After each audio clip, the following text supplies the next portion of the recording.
Recording.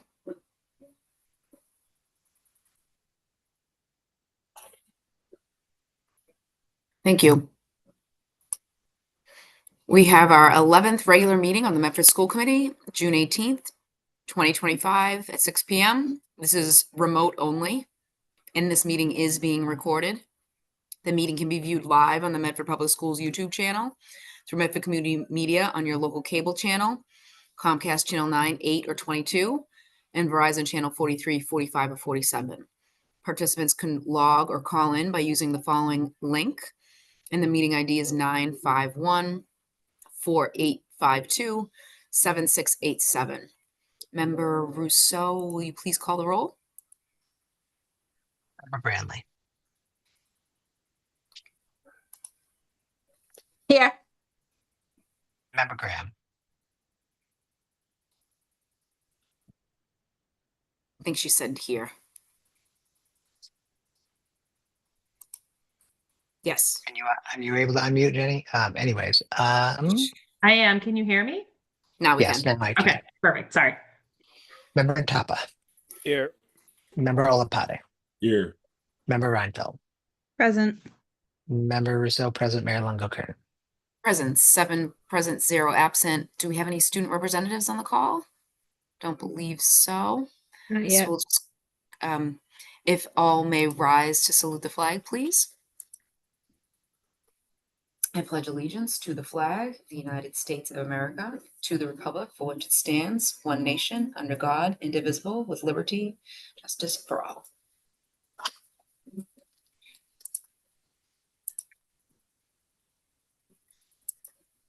Thank you. We have our consent agenda. It's approval of bills and payrolls, approval of capital purchases, approval of grants and donations, recommendation to approve a $500 donation to Best Buddies program by First Baptist Church of Medford.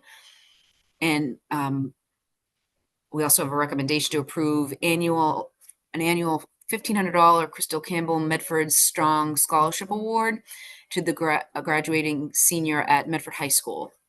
Approval of field trips and approval of meeting minutes from our regular meeting of June 9th, 2025, and our Family Engagement and Communications Subcommittee on June 11th, 2025. Is there a motion on the floor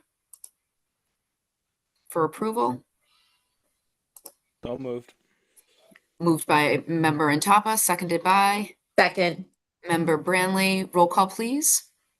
Member Branley. Yes. Member Graham. Yes. Member Ntapa. Yes. Member Olapade. Yes. Member Reinfeld. Yes. Member Rousseau, yes. Mayor Longo-Kern. Yes.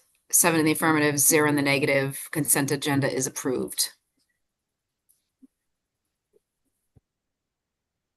We have no reports of subcommittees, and we have a number of reports from our superintendent. So we'll start off with number 1, introduction of new administrative staff. Dr. Kimberly Talbot, Assistant Superintendent of Curriculum and Instruction, and Ms. Chelsea McNiff, Director of English Learners. I'm going to turn over to you, Interim Superintendent, Dr. Suzanne Galusi.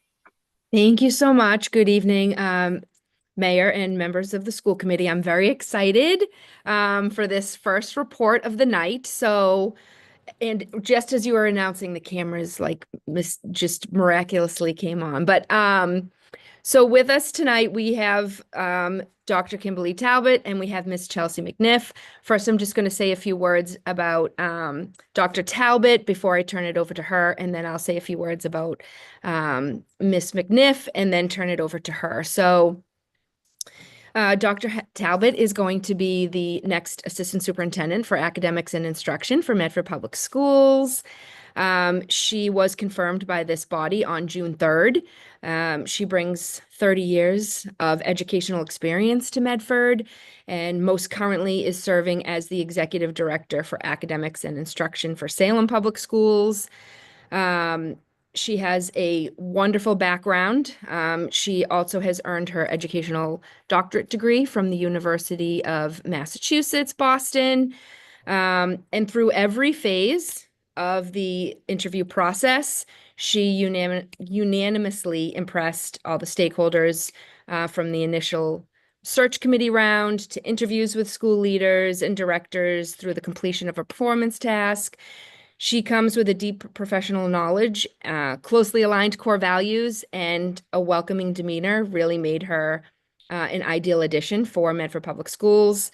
We're so confident in her leadership that it will greatly enhance our academic programs and our instructional practices, and we really look forward to the positive impact that she's going to have for us across the district. So I'd like to just have her introduce herself, and we really look forward to partnering with her next year. Thank you, Dr. Galusi. Mayor, school committee, thank you for having me tonight. I am so honored to join this team of dedicated educators to serve the students of Medford Public Schools. I look forward to seeing your students and teachers in action this fall and elevating best practices so that we can improve student outcomes. Thank you for entrusting me with this work, and I cannot wait to get started. Thank you. Should I move on to Ms. McNiff? I didn't know if I'm pausing for. Okay, I'll move on. Okay, so Ms. Chelsea McNiff is going to be the next Director of English Learners Department for Medford Public Schools. Her appointment was also confirmed by this body on June 3rd. She comes to us after serving as an EL department lead for Everett High School. In addition to that, she has great experience as an EL teacher, working with level 1 newcomer students, and an extensive background leading professional development for the districts that she's worked in. She's also fluent in Spanish and French. She holds a master's degree in ESL and a bachelor's degree for French and literature and applied linguistics from Boston University. She also has a certificate in trauma and learning. She impressed through her rounds. She impressed the search committee with her skill set, her experience, and her optimism for the role. Her values also align very closely to that of Medford Public Schools, and we are eager to benefit from her instructional leadership and her strategic thinking. We're really excited to bring her forward and see the positive impact that she's going to have on our students, our staff, and our broad Medford community. So with that, I'm going to turn it over to Chelsea. Thank you so much. I'm sorry, I have my daughter right next to me. If you see this little foot in the camera, sorry about that. Thank you for that introduction and for inviting me tonight. I'm so excited to join this team. As Dr. Talbot said, I've been so impressed with everyone that I've met so far, and just everyone's care and intention throughout this whole process. And I'm really excited to get to work. Thank you. Thank you, Chelsea. Thank you, Kimberly. We look forward to working with you moving forward. Very exciting. And thank you for joining us here tonight. Yes. If there's no further questions, I'll just go on to number 2. It's our CCSR annual report. I'm going to turn it over to Rich Trotta and our student representatives.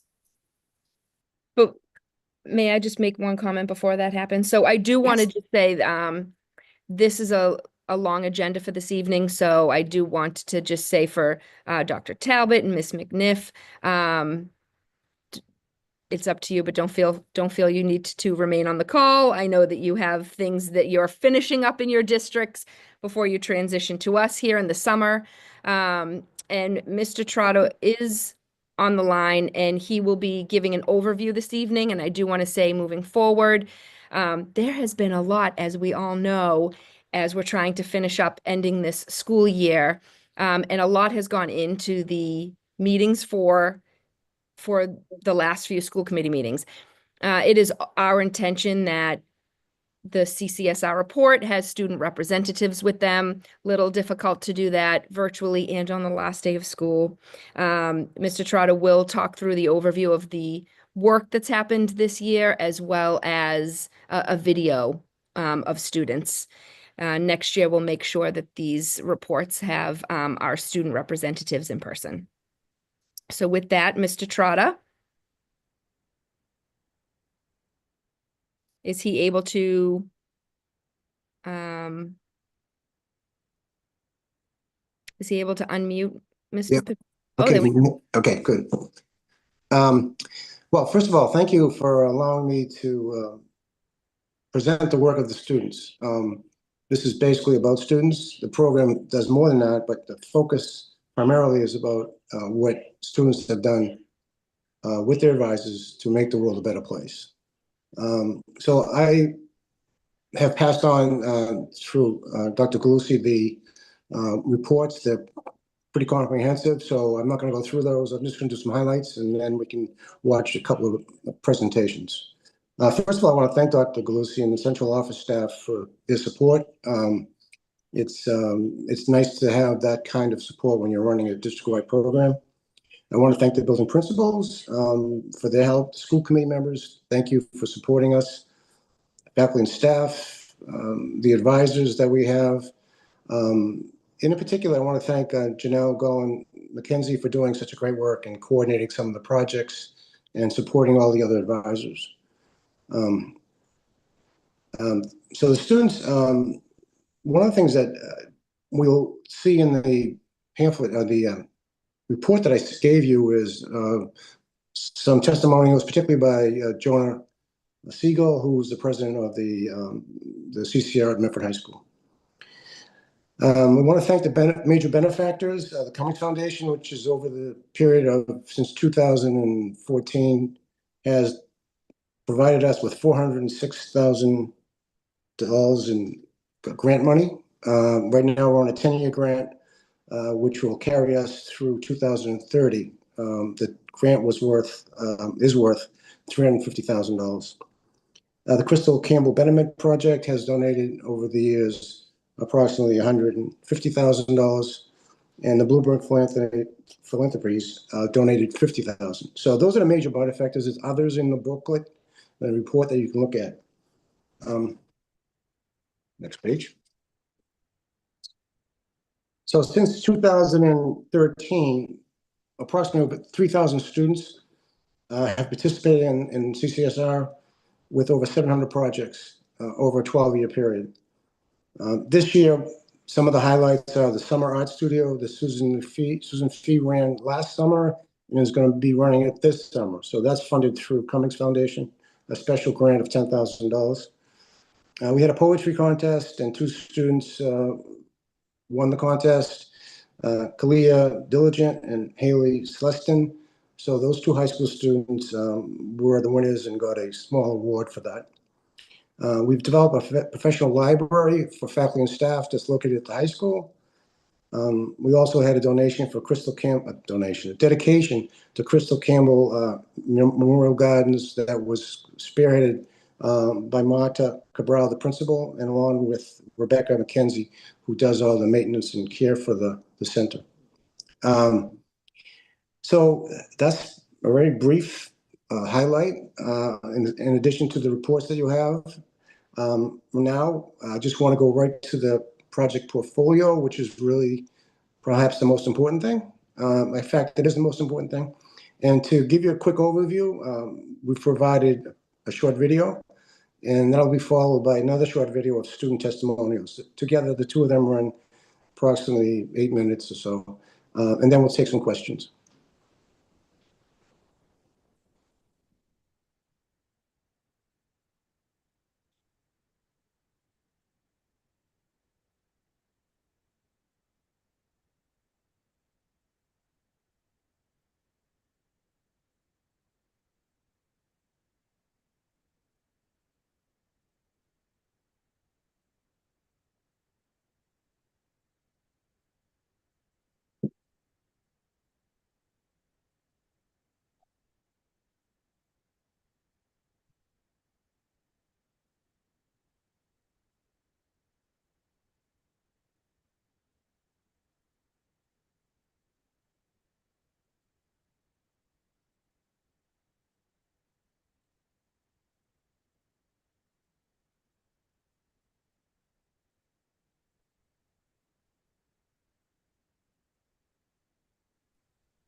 Oh, if there's background music, maybe we need to press the allow volume, and that's maybe the problem. Yeah, I'm not sure there is. Say that again, Mayor. Otherwise, we could just- Well, I think there's supposed to be audio, but otherwise we can just look at the pictures. That's fine too. Yeah, There's I just saw Dr. Galusi put in the chat that there's supposed to be audio music, but either way, it's Well, I fine. don't want people to think that there was narrative.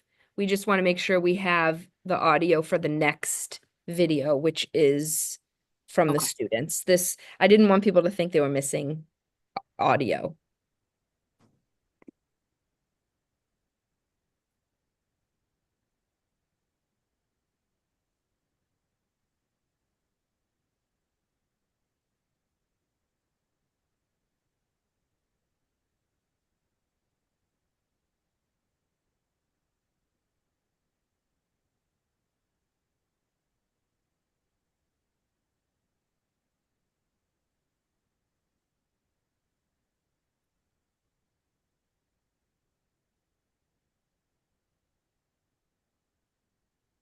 Okay.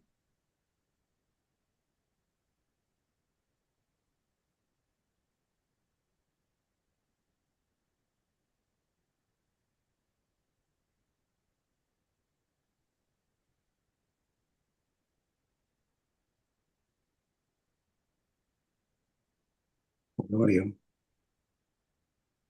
You probably need to reshare it to get the audio, and there's a box to check when you share. Say that again, Erica. Sorry. You probably need to reshare, and then in the share window, there's usually a box to check. No, not sharing from Google, sharing on Zoom. Oh, okay.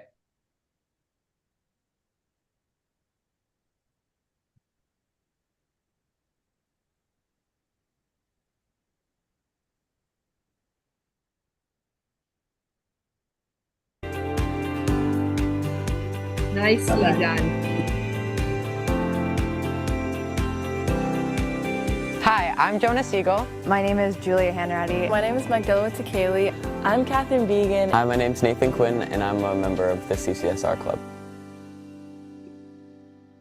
My role within the CCSR is the president, which means that I organize meetings and I help facilitate projects and I run the social media and the website and I mentor other students. My role in the club is vice president, and that means I help Jonah, who's the president, with like setting up the meetings and organizing everyone's project. I'm treasurer of the CCSR. I help like the flow of like meetings and like basically I help like organize or like help other students like with their projects. The CCSR is the Center for Citizenship and Social Responsibility. It's across all schools in this district, but for Medford High, it's an after-school program that encourages students to lead their own projects for community betterment. Basically just a club that helps like beautify the community through acts of like community service. A club where you get to do projects with your friends and help make a difference in your community. CCSR, it's just a place where people come together to help people.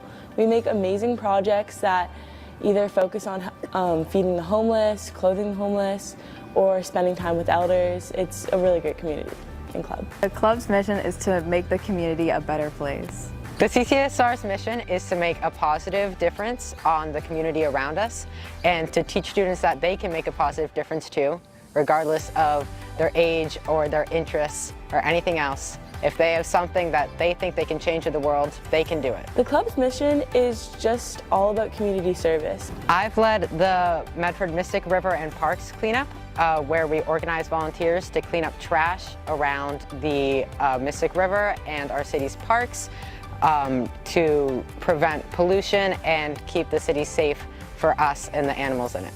I kind of co-led a project with Kira Tramble and Jonah, Kathleen, and Magdala. We went to a nursing home and we basically did like arts and crafts with the elderly there. I've been in 2 projects this year. I've been in a hygiene drive with Nathan Quinn and Julia San Antonio. Another project I've been involved in is the winter clothing drive, We collected clothes like hats, mittens, and we also collected some toiletries there as well. We collected health supplies and toiletries for families in need. I really like it's a great community. Everyone's so nice and fun, and it's always a good time every meeting. And Jonah really makes it a fun time, especially like with the Instagram. Just a lot of fun Instagram reels. So I like that it's like a very welcoming group of people. Like I always feel like very comfortable with the people in the club, and it's just like something I can go to when like I just like want to talk with my friends, and like you can do good and also like have fun. I just love how everyone comes together to help people. I really think that's a beautiful mission, and it really just shows how everyone cares about everyone. Like that in CCSR, I get to hang out with friends, but also make a change in the community. I love that the CCSR really promotes the mindset that we can be the change we wish to see in the world. I would definitely say join the club. Like obviously I'm like kind of late in the game because I'm just joining my junior year, but I really wish that I had joined earlier because it's like a really fun place where like you can just hang out with your friends and like do things to help the community. everyone should join the CCSR and also join the National Art Honor Society because it's so much fun. You can make murals around the school. So yeah. I would definitely say join the club. It's made me a ton of friends, and it was a great way to get involved with high school and also just be so much more appreciative of what I have. You should join the club because it's satisfying to make a difference in the community around you, and you all need community service hours to graduate. I've been doing CCSR since elementary school, and I really enjoy it. You should join the club. Join the club. Join the club. Join the club. Oh, join the CCSR. Yay, yay. Join.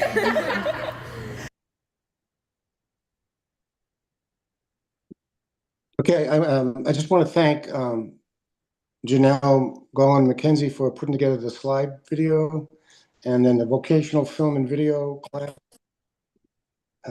The vocational film and video class put together that short video.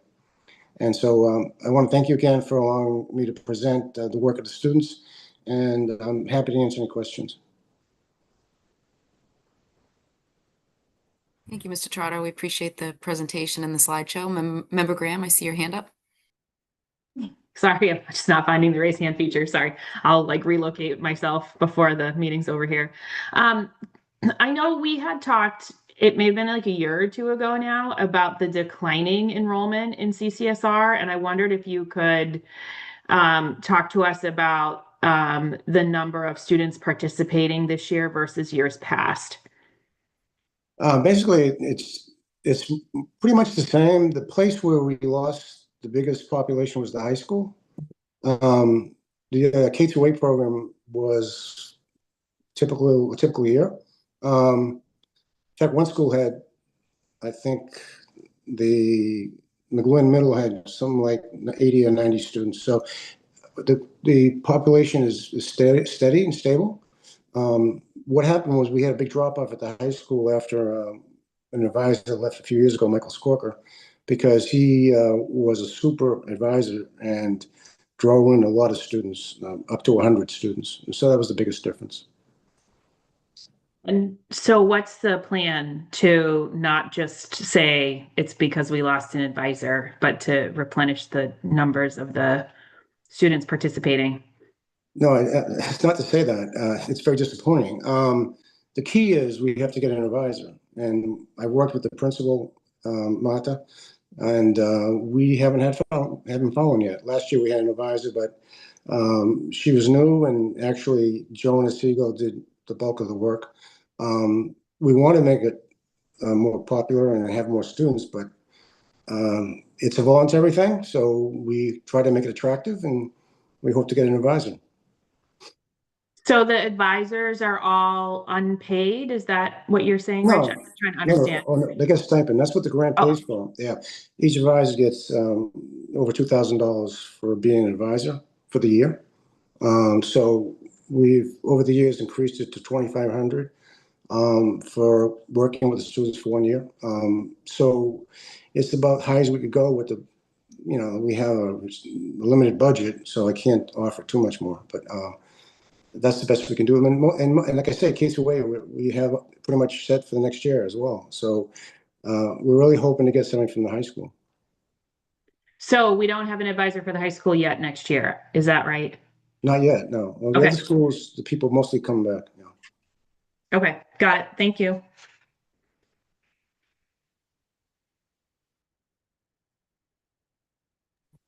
Member Intapa?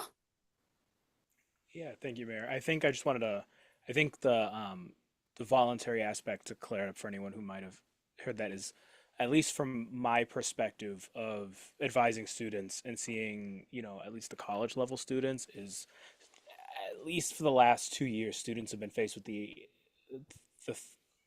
split decision of, do I go to sports or do I work? And so for them to do volunteer work, you know, it can become a little tricky, especially if, you know, they're helping work with their family. But I just wanted to give, you know, commendation to Mr. Trotta and the whole team for doing this work. I mean, project-based learning is huge. You know, we've seen such amazing things for the district come out of this. So I'm just happy to see that the great work is continuing. And yeah, just wanted to give my thanks to Trotta and the team.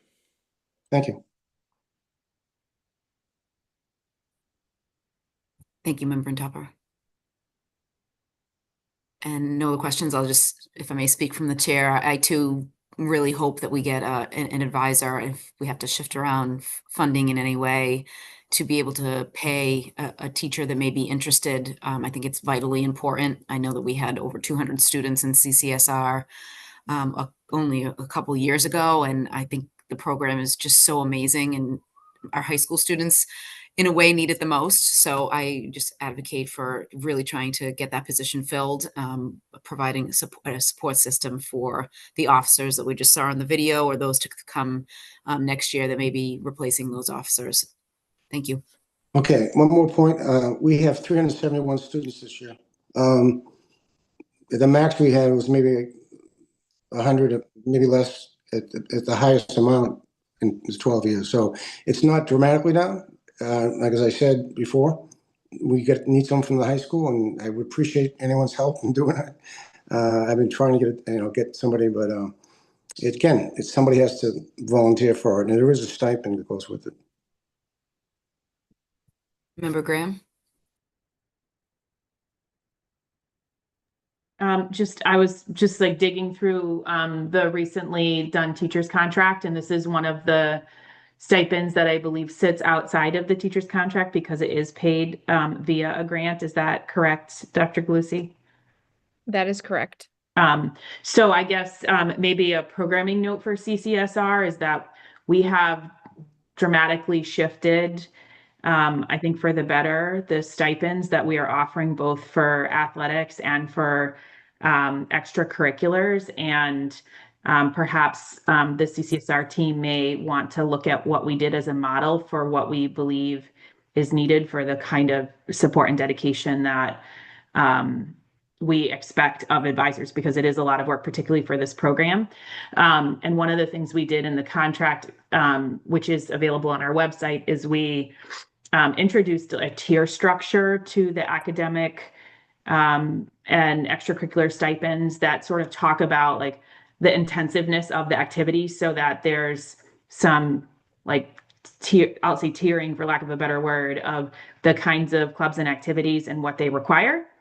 So that may be a good place to look to say, where does this fit, and is the current set of stipends enough, or is there somewhere else in the CCSR budget that we could pull from to make those positions more appealing, especially as we have shifted the rest. So that number may, I think, used to probably be well in excess of what we were offering for many of our extracurriculars, and it just may no longer be that. So we may need to take a look at that and figure out grant-wise, like where funding can come from to do that.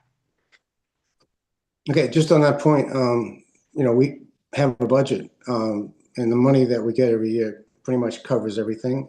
And the vast majority of it, most of it, like 90% of it, 80% of it goes to stipends. So we're pretty much maxed out there. But if someone could add more money, I'd be happy to use it. But we do have a budget that we have to keep to. Yeah, I appreciate that. And I would welcome a funding proposal or a recommendation or a request that we feel like would address this. So maybe we can take that up in the fall. But I think this is where, as the person who is the main stipend holder, and knows the most about the grant and the funding available, like we would welcome your recommendation about what is needed. And perhaps there are other people in the community who might be willing to fund something like that. So, Yeah. but I think a recommendation from you would be very impactful. Oh, that's great. I would be happy to do that. Great.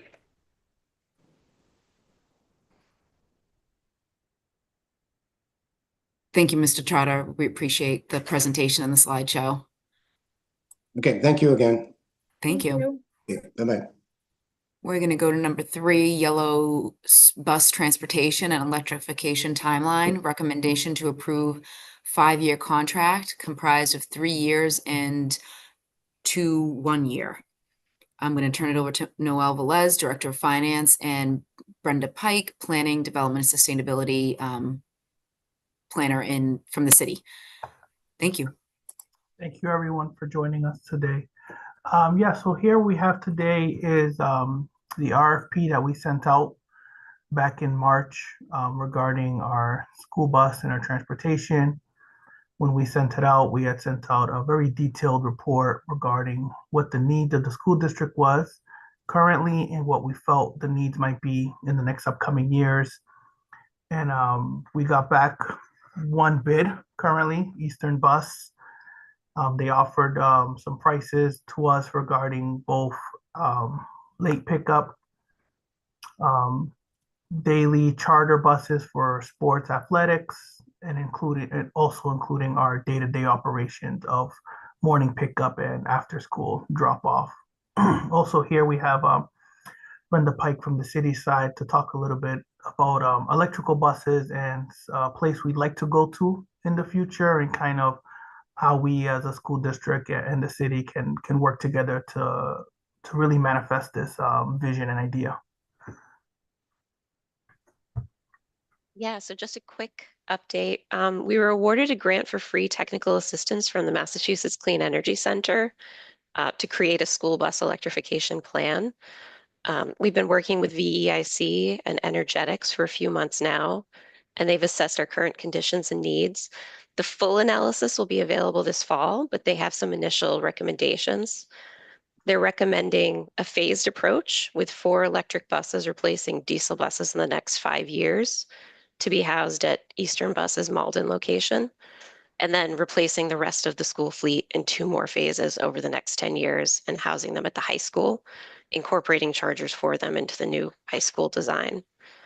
And there are multiple possible ownership models for this, including third-party owning and operating the buses, Medford owning the buses and a third party operating them, or Medford owning and operating our own buses. Initial financial analysis shows that the electric buses cost almost twice as much as comparable diesel buses, but with existing grants and incentives available to the city, the 10-year capital operations and maintenance costs can be less than diesel buses. But we just wanted to let you know today that this report is being developed and we'll have more information for you this fall.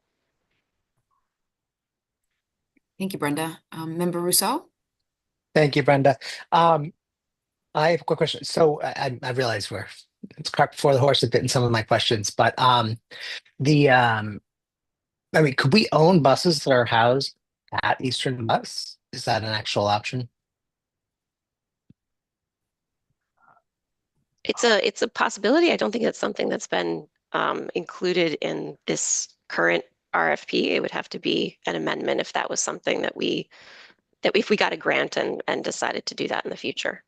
Okay, because even adding 4, we have had a lot of conversations, I think for at least 6 years now, about adding some electrification at our schools.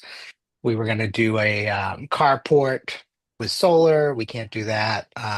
We bought all kinds of when we upgraded all of our equipment for our kitchens. We bought all this electric stuff because the school committee has decided we don't want to buy carbon-based equipment. Well, we had to ship it all back because the utilities the building doesn't support that much power use, and neither did the utilities at the street. And while we could certainly probably afford the utilities inside the building, us having to pay for National Grid to upgrade their grid, frankly, is a wildly expensive endeavor, if I remember correctly. So, will your plans include the fact that National Grid isn't ready wherever we want to put it? I mean, we wanted to put more electric chargers. We wanted to put them in different places in the schools. And I think we have one or two we have one in most schools. But there are other areas we just couldn't put one because there's not the electrical systems that are not meant for public schools. Electric systems are not ready for the amount of power required. So, I mean, I have 2 EVs myself. My electric bill is startling. And I'm all for that because I also don't have any carbon output. But the costs to run them and to install the equipment is one thing, but National Grid doesn't seem ready. So will your reports or analysis include if we're going to have to pay for it? They're not going to pay for it, which I think is ridiculous, but. We're already in talks with National Grid about the capacity at the high school location. And they've indicated that they don't see any capacity issues, at least in this initial assessment that they did, and they can do a more in-depth one as we move forward. Okay. Yeah, I mean, certainly when we build a new high school, I expect there would be lots of utilities work to support a new building. And at that point, sure. But anything before there's a new high school, I think is where I'm concerned about. Yep. Where are we going to charge these? All of those costs are being factored into that financial analysis that we'll see this fall. Great, thank you. Thank you, Member. So, Member Graham? Thank you. I finally found the raise hand feature. So I do recall at a school committee conference at one point in time that there were electrification programs out there that did require school districts to take ownership of the buses. And then there was like a lease out of the buses. So it wasn't necessarily like a contract issue particularly, but it was like we would own the buses and like essentially lease them, out to whoever is driving the buses. So I think there's like any number of ways that the electrification piece of this could happen. And obviously there's a lot of costs associated with the electrification of buses. So I'm sort of inclined to ask us to send this to subcommittee now so that when you're ready for that meaty discussion, like there's a place for that discussion to happen that can be dedicated to this, because obviously there's a lot of planning involved. So I'm sort of thinking about that, and I'm happy to make a motion to do that if my colleagues don't have other questions. But I also, in reading this report, just want to make sure I'm understanding the bid. So the bid, we would be entering into a 3-year contract, and there would be options to extend that contract for 1-year terms for a total of 5 years possible, but those are at our option at a later date. Is that correct? Yes, that is correct. Okay. And we also only got one bid. Is that correct? Yes, that is correct as well. Okay. And I just think I'm not really expecting that we have a big, huge audience here tonight on the last day of school, but I think that's important to say out loud as much as we can, particularly on the heels of a year where we had to ask Eastern Bus to come visit us at school committee because they did not have enough drivers. So our options are extraordinarily limited. And it's not just a problem here in Medford, it's a problem across the state that the Mass Association of School Committees has asked the legislature to take up in terms of increasing competition. So there's a lot going on in that space that does sort of limit our choices. But I am happy to see that we were really thoughtful in how we put this bid out so that we have options, including things like late buses, including things like add alternates for electrification, et cetera. So I think we have a lot of options to leverage this contract in the bid that will serve us well for the coming years. So I'm also happy and I will make a motion now to accept the recommendation to approve the contract as described.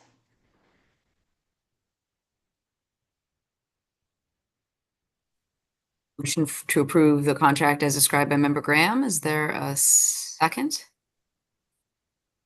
I think that you might have moved your lips, Member Russo, but you're muted. I did move my lips. Thank you for noticing. I did second that, yes. Okay, motion to approve by Member Graham, seconded by Member Rousseau. A roll call, please. Member Brantley, Yes. Member Graham, Yes. Member Ntapa, Yes. Thank you. Member Olapade, Yes.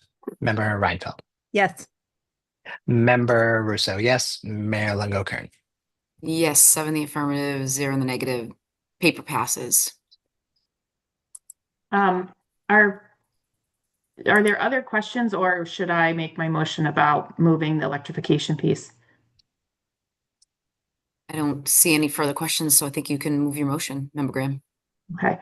I'd like to make a motion to refer the electrification of school buses and the report being prepared for the fall to the Strategic and Capital Planning Subcommittee. Second. Motion by Member Graham, seconded by Member Reinfeld. Roll call, please. Member Brantley, Yes. Member Graham, Yes. Member Ntapa, Yes. Member Olapade, Yes.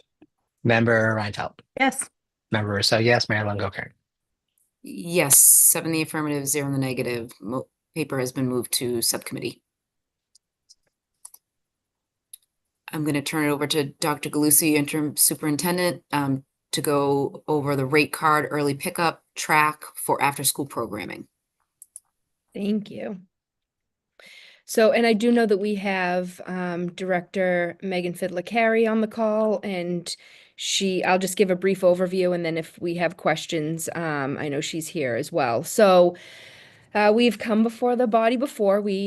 You approved the rate card for the tuition for the after-school program. One of the things that we did discuss when we came to talk about the enhancement of the after-school program in our work to increase capacity, one of the ways in which we're hoping that can be done is with this early pickup time.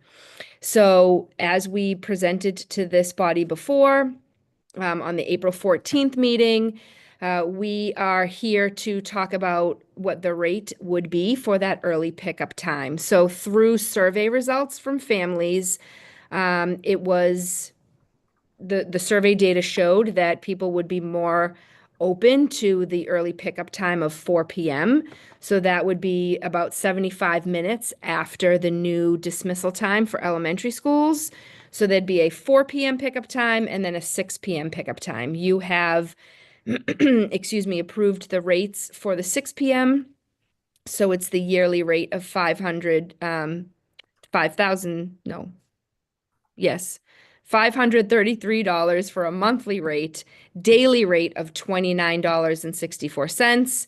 And so just the prorated option for that 4 p.m. pickup time would be $205.20 for a monthly rate, and that's $11.40 for a daily rate. So they just took the 6 p.m. time and prorated it to the 4 p.m. time. And we're looking for approval for that, but if you have any questions prior to approval, please let us know. Member Reinfeld and Member Rousseau? Member Russo was first. Okay, you were first on my screen, so I was just trying to go in order. But Member Rousseau, then Member Reinfeld. Maybe Zoom will get this right someday. My question is, what if everybody opts for financially, what happens to the program if the vast majority of people choose the 4 p.m. slot? Well, I don't want to just have a careless answer to say that I don't think that will be happening. But the way that Director Fidler-Carey went about this was she surveyed the current enrolled families. She surveyed the families that are on the waiting list. And so she's going to take that tiered approach to rolling this out with families as well. So the first option will be families that are currently enrolled.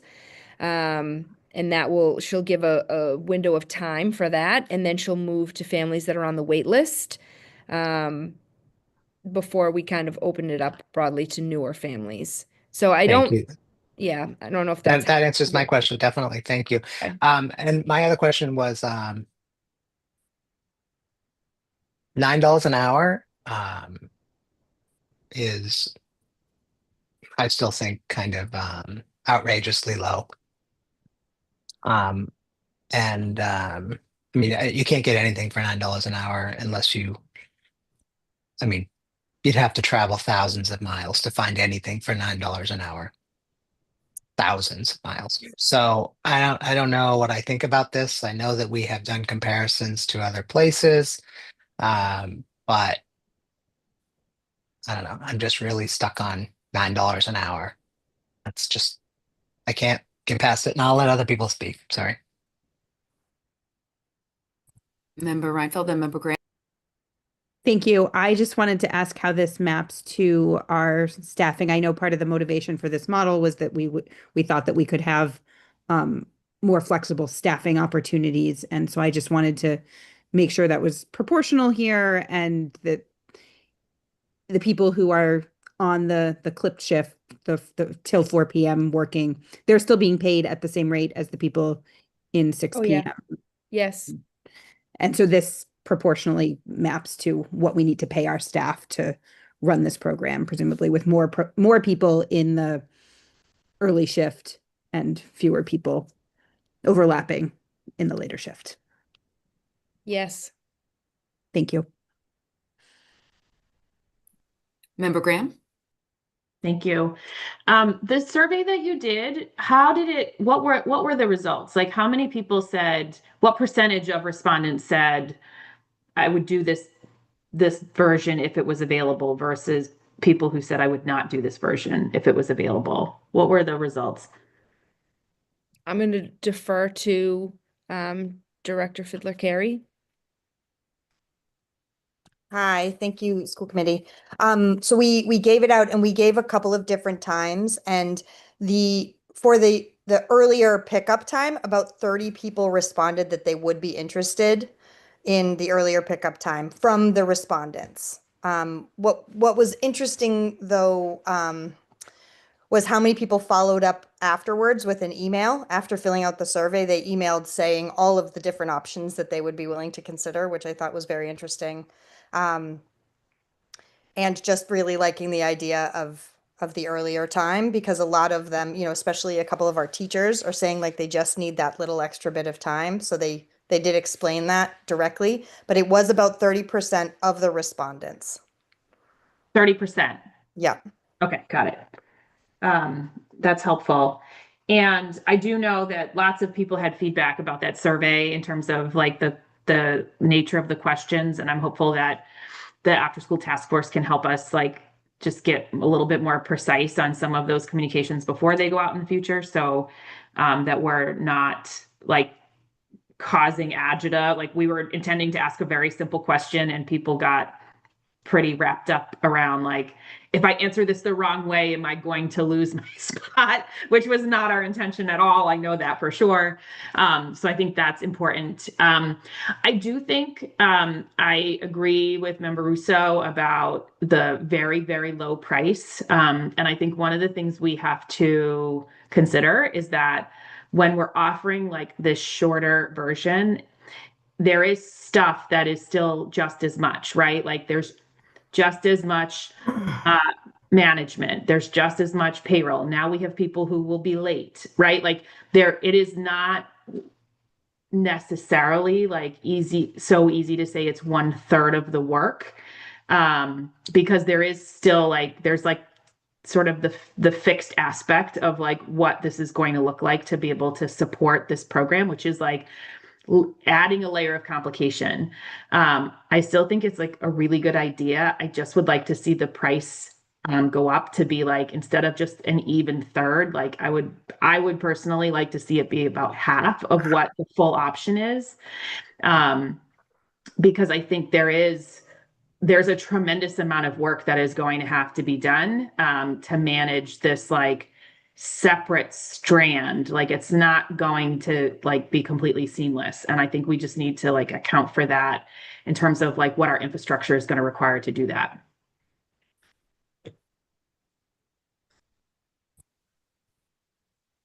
Thank you, Member Graham. Anybody want to respond, or I'm going to go to? Yeah, no, I'm sorry. I didn't know if you were gonna, I think that that is fair. And I think that's a pretty accurate summary of what's probably what we have been having internal conversations about as well. So what I'm hearing is to raise it to $15. I would be very comfortable with that, but I'll let my colleagues chime in. And when we say $15, Dr. Lucy, you mean $15 For a an daily hour? rate. No, for a Oh, daily for- rate. A daily rate of daily rate. $15. Got it. Okay. See if, okay, so Member Ryan fell, Member Intapa, then Member Russo. Yeah, I was going to agree and note that the financial aid is still available for families who need that, which seems reasonable as a reminder that that's happening as well. Member Ryan fell, Member Intapa. Thank you, Mayor. While I understand why we want to, part of me, if part of me feels if the administration says they can do it with 11 or whatever, I'm sorry, the number's right here, 1140. I don't know how, I mean, I understand it's, I don't want to say just 15, but I'm curious to see how that works. And if the administration says 1140 and we could support off 1140, I don't see why. I mean, I understand why we want to raise it to 15, but I would be more in support of the 1140 number as opposed to the 15, just because I know that this is a huge pain point for our families, and this may help bring some new folks in. And I understand there's financial assistance, but I don't know. That's sort of my 2 cents on it. Thank you.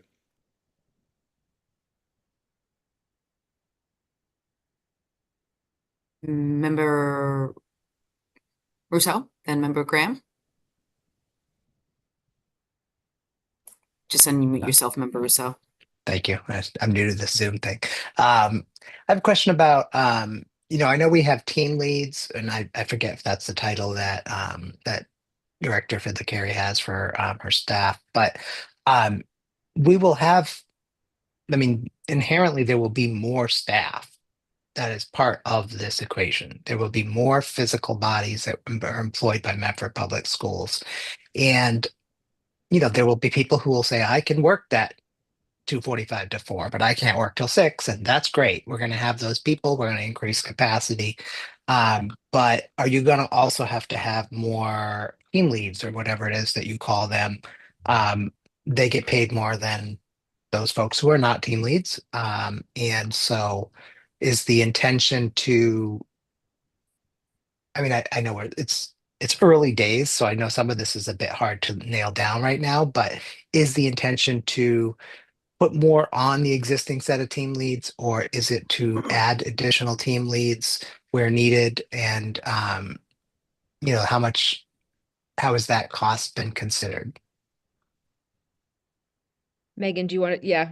Yeah, I'll take this one. Chime in after. So for the way that we are envisioning this for the space is that this early shift will be more of a kind of concentrated big program where the students assemble, they get their healthy snack, they get some homework done, and then they go play. But it's not as much movement.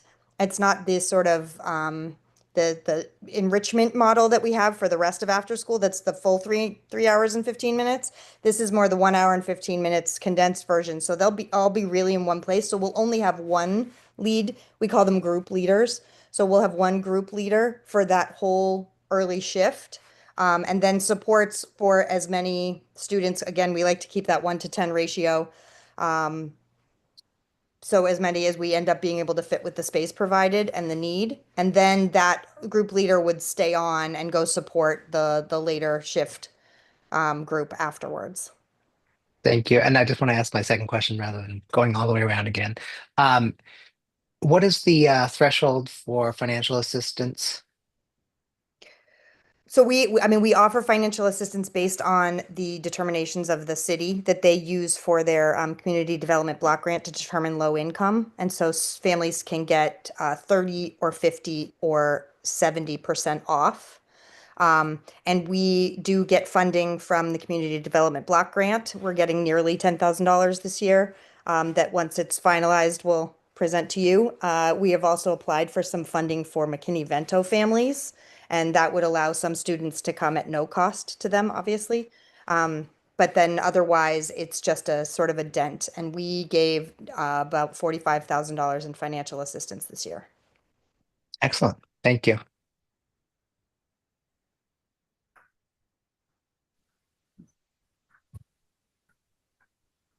Member Graham. How many more students do we anticipate being able to admit with this additional strand?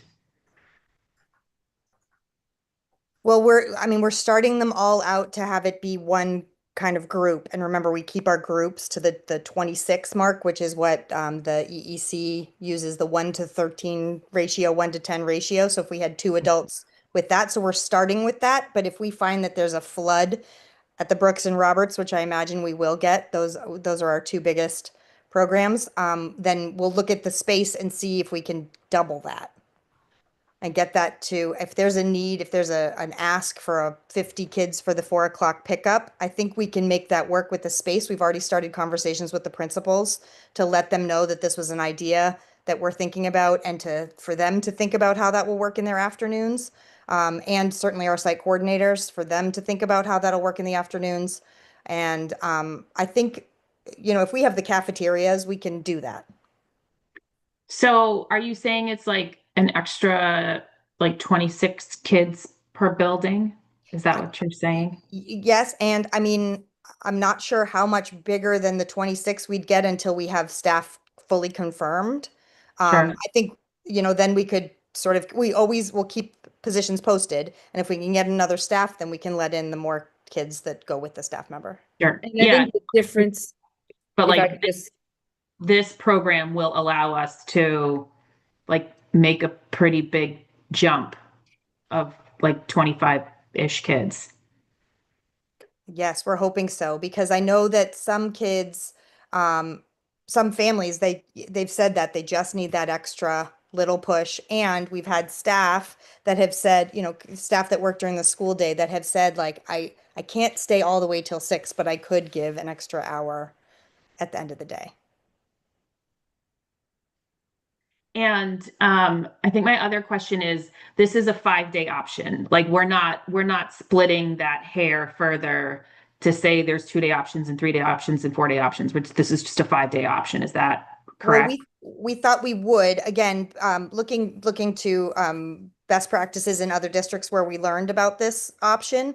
They do offer a 2-day and a 3-day option, but it's fixed. It's not like we do in the after school where you can pick like a Tuesday, Wednesday, and then that means we have to find somebody who wants to do the Monday, Thursday, Friday.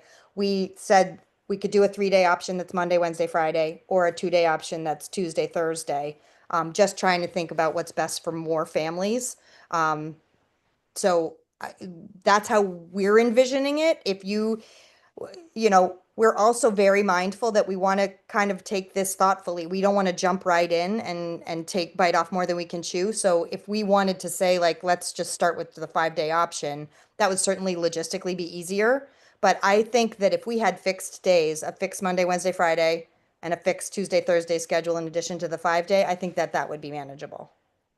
Yeah. And it would open up a couple more seats because we could, again, if we're going by seats instead of by students, that would be more Sure. I'm comfortable with that as long as it's not like the complete Wild West times 2, right? Like, I think that's something that we're not ready for.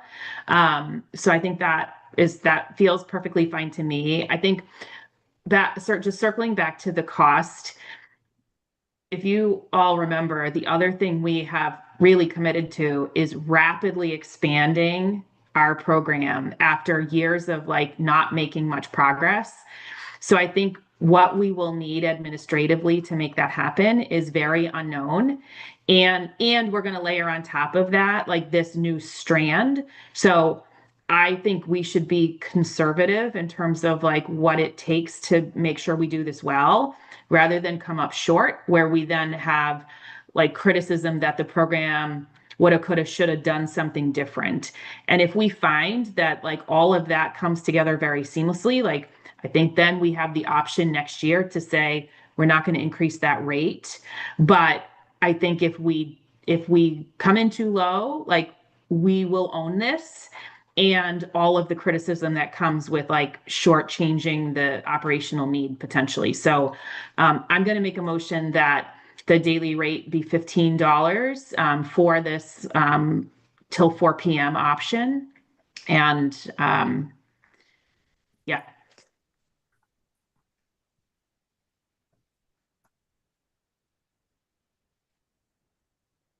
Thank you, Member Graham. Member Rousseau.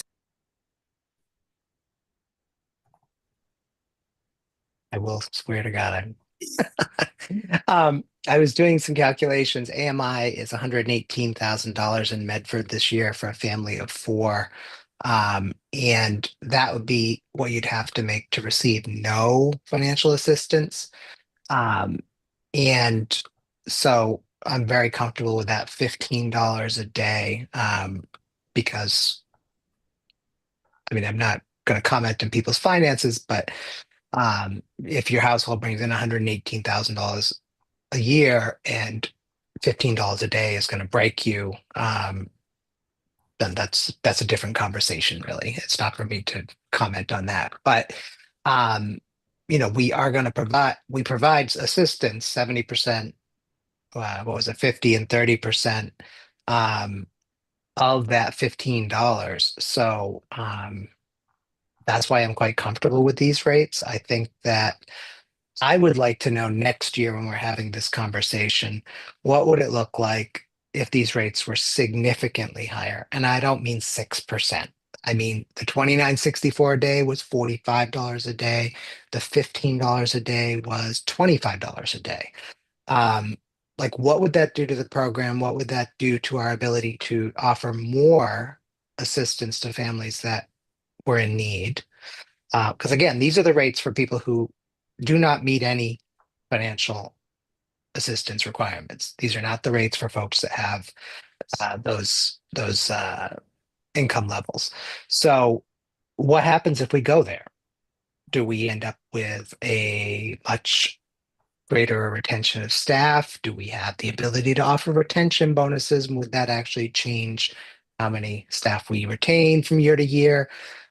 One of the biggest challenges I'm concerned about with this is that more staff means more time spent recruiting, because that's more turnover. There's no way around it, right? I mean, Megan, I don't know if she's doing it all herself still, but like spends an enormous amount of time finding staff.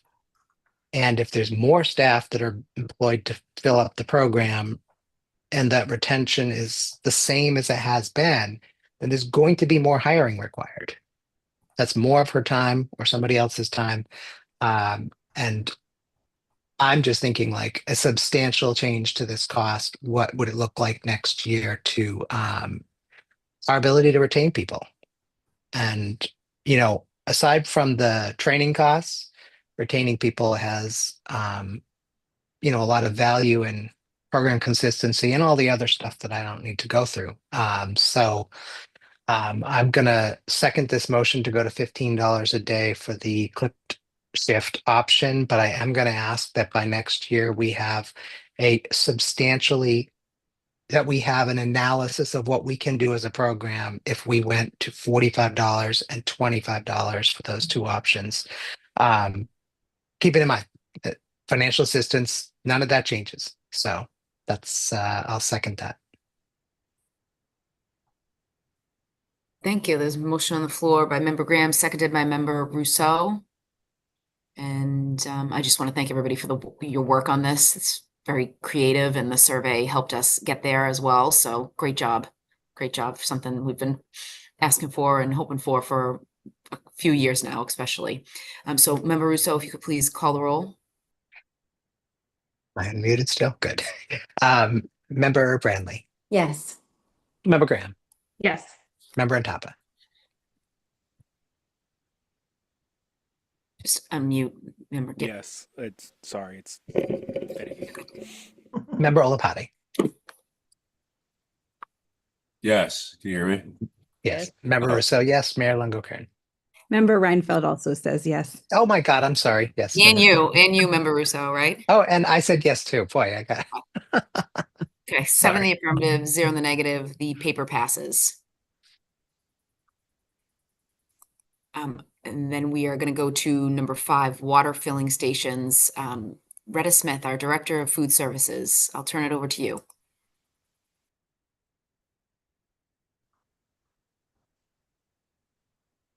I'm not seeing her. I know she was on earlier.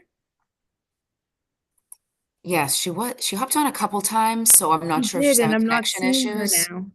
So this is Jen Silva. Retta is actually on a plane. So I think she's been trying to get on and off as she has Wi-Fi. But I thought she said she had sent a video. Did she? I don't know who she sent it to. Yes, she does. Would you like me to play it? Yes, I think please. that's probably I did the not plan know that. she was going for if she couldn't talk. Yes, Director Smith and Dr. Cushing prepared a video, so let's hope I can get the audio to work again this time. Click the button.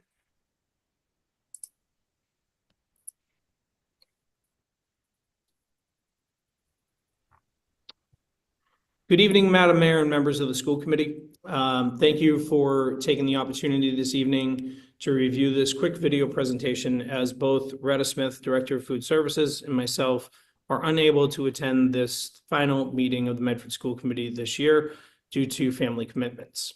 We're here tonight in spirit to present to you Flow Water and request a 5-year lease approval. This is part of, I would say, a pilot, but not really, because a 5-year lease is not a pilot. But this would give the food service department the opportunity to continue using the 2 Flow Water devices that have been installed, while further understanding the costs and implications of leasing versus purchasing for other locations in the district. The plan is to deploy these to all of the cafeterias. Hopefully, we have to do some further work looking at the spaces, but we wanted to bring this to you this evening to get a 5-year lease approved by this body this evening, and then Director Smith will attend the City Council for final approval in the coming months. And with that, I'd like to turn it over to Director Smith at this time. Good evening. My apologies for not being able to be present tonight. Flow Water is, I think, a better system for us. So under USDA regulations, the cafeterias are obligated to provide drinking water to the students, which we are happy to do. Previously, we'd been using at the high school 5-gallon refillable dispensers that we had filled with water in the kitchen and then transport out into the cafeteria space for the students. I wanted to do something that was better for the students in terms of meeting their needs for drinking water. They had expressed that it didn't taste very good, so I came across Flow Water. And Flow Water definitely has a more premium feel to it than the LK water bottle filling stations that we have. It has a 7-step filtration process. The water is very cold when it comes out. There's a 5-gallon reservoir that holds the water, and so it's very cold when it comes through the tap, and the students have commented on that and appreciate it a lot. So we have 2 units in the high school currently that we are piloting, and the student feedback that we've received, staff feedback that we've received has been really, really positive. I have a unit that is installed outside of my office, and when I'm there, students and staff members come throughout the day to fill their water bottle station or water bottles. So that's been really, really nice to see. This is some documentation provided from Flow Water. So their systems were used on water from Flint, Michigan, which, as I'm sure everyone knows, had extremely high levels of lead in the drinking water. And using flow water, they were able to get that lead level down to undetectable levels, which is pretty amazing. And the pictures you can see on the right, the difference with and without using flow water. So it's visibly different as well.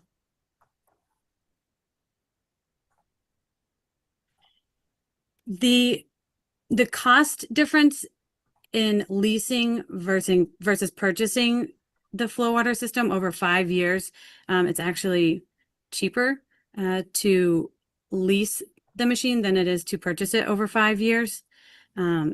Additional benefits are that the units are under warranty for the entire duration of the lease.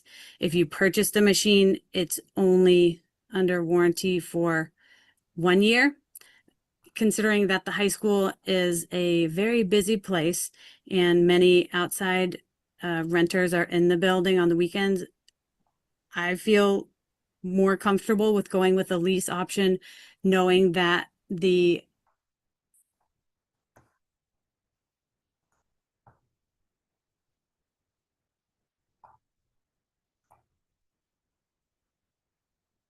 Sorry about that. I know Retta too well to think she ended it in the middle of a sentence.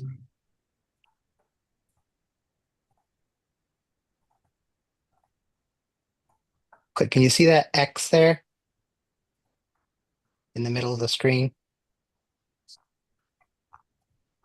Yes. I don't know if you have to click that. I don't know what that is. Yeah, it was working when I was testing it earlier. I apologize.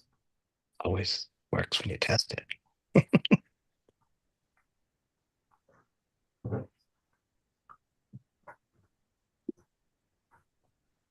1 second.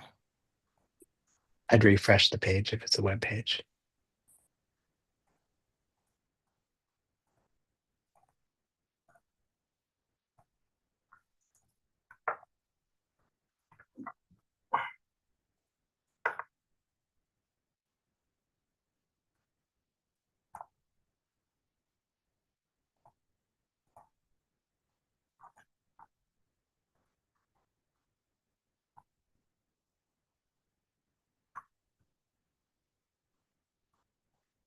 is a very busy place and many outside renters are in the building on the weekends, I feel more comfortable with going with a lease option, knowing that the units would be covered under warranty for the duration of that time period.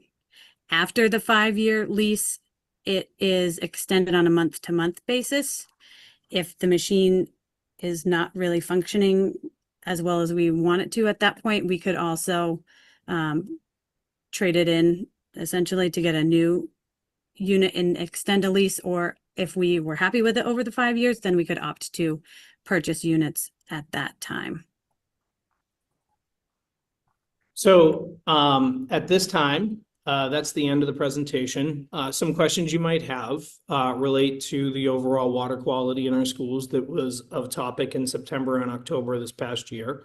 The district has submitted our request for SWIG and will be receiving financial compensation this summer to replace many of the water fountains that tested negatively. Those will be in the neighborhood of $3,000 a piece. So more than likely, those will be the LK replacements. Now, while this is definitely, as Director Smith said, a premium option, this would probably be best suited in our cafeteria spaces. The machines are very sleek, very inviting, and offer the opportunity for, as you can see in this picture here, both staff and students, the opportunity to fill up. I encourage, and if this were an in-person meeting, Director Smith had actually planned to have chilled water there from the stations for you, but we invite you to come to the schools at any point to really taste it for yourself. The reality is, though, is that to deploy these across the district in all spaces would be cost prohibitive in comparison to the LKs that will be supported by SWIG.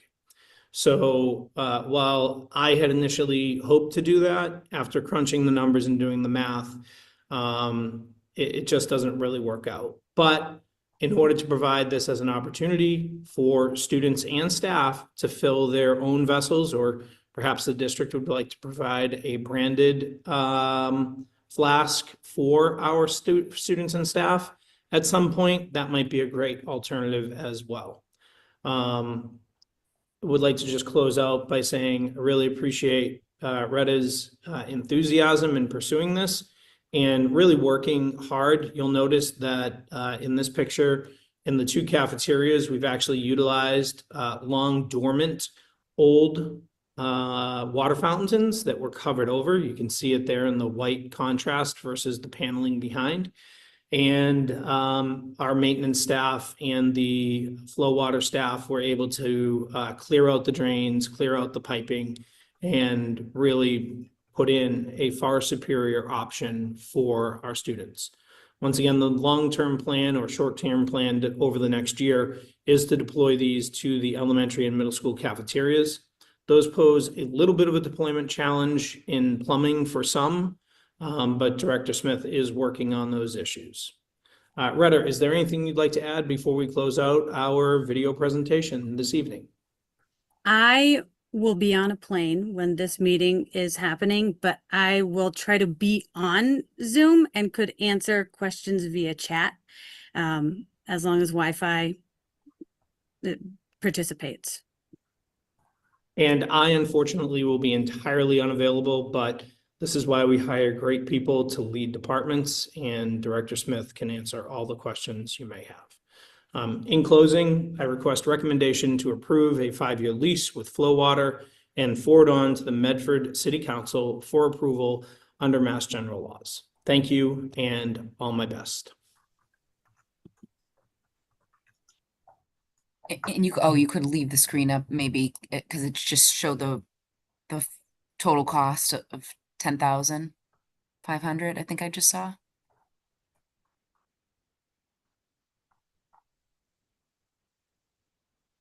Total 5-year investment.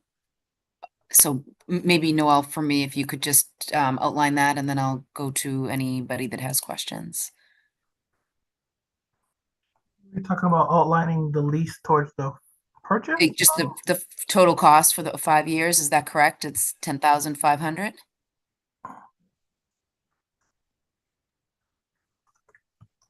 Yes. I believe that's the per purchase. unit. Sorry, we all said it at the same time. That's per unit, right? Per station. Yes, and I believe that that is the purchase price. Their request is for the lease. Am I also saying that? Yeah, they are requesting, they prefer the lease option just because of the maintenance applied to it. And as when you outright purchase it, the warranty is only for 1 year. So anything after 1 year, you're held responsible to either bring in your own plumbers and or bring in your own custodial facilities to work on the machines, replace the filters, and keep up anything and clean any lines that that might get dirty from usage over time. Thank you. I'll turn it over to Member Graham. Thank you. I really like the lease option, particularly because it also includes maintenance, and we know that we haven't always done such a great job when it comes to maintenance. And I think those fillable water stations are a really good example of us not doing maintenance. Like the filters are clogged. My kids come home all the time and say those don't work anymore. There's a sign over them that says don't use. Like all of that goes away with this model, which I think is super intriguing. Noel, I did have one other question, which was, is this being funded out of the food service budget, or is this being funded out of the operating budget? Yes, as long as they're kept in the cafeteria and they're being used regarding cafeterial usage, i.e. breakfast after the bell, lunchtime, and or if we're serving any snacks during summer programs, these are 100% eligible to be spent through the lunch program. If any other principals wanted to get these outside of that, they would have to do it through their own budget and maintenance. Or we, the district, could review this in our budgets later, but regarding they have to stay in the cafeteria and be used specifically during cafeteria hours to qualify, yes. And that's the plan for these pieces, correct? And so, and the budget can handle this expense, is my understanding. Is that right? Yes, our current food service funding, yes, can cover this. Great. I will make a motion to approve the 5-year lease and defer to my colleagues. Before motions for approval, I see a member Olopade have your hand up. Thank you. It's just a quick question so I understand. So if we were to do the leasing option, I understand that the maintenance would be, I'm assumingly, covered by Flow Water. If we did the purchase, would that be a different expectation about what the annual maintenance cost is? Would we cover that as individuals? Would they teach or kind of instruct our staff on what the maintenance looks like? Or would we still be able to contract out to them for that kind of upkeep? You may not know that off the top of your head, but I just thought I'd ask really quick. I don't know that. I could definitely reach out to Retta when she comes back. I have a meeting with her on the 26th, and we can definitely reach out to you regarding. I just what I do know is from the pamphlet I read and from the meetings I had, I know that for the first year, everything is covered. Whether they would train us on how to keep maintaining them, I'm sure that's something we can definitely ask the representative. Yeah, that'd be great. Thank you so much. You're welcome. Member Reinfeld. Thank you. So I wanted to say, I know Director Smith is not on the call, but I appreciate both that this is proactive, but also really responsive to something that students requested. So I really appreciate that. And I just wanted to ask Director Velez, is this at risk? I know the revolving budget at the moment, the revolving fund can handle it. Does this come under risk if things happen with our federal grant and the support for free lunches, the free breakfast and lunches? Thank you for that question. What I can tell you is, while we were in MASBO, a lot of the director of finances had very similar questions. We met with Patrick Tutwiler, and we met with a few other people from the state.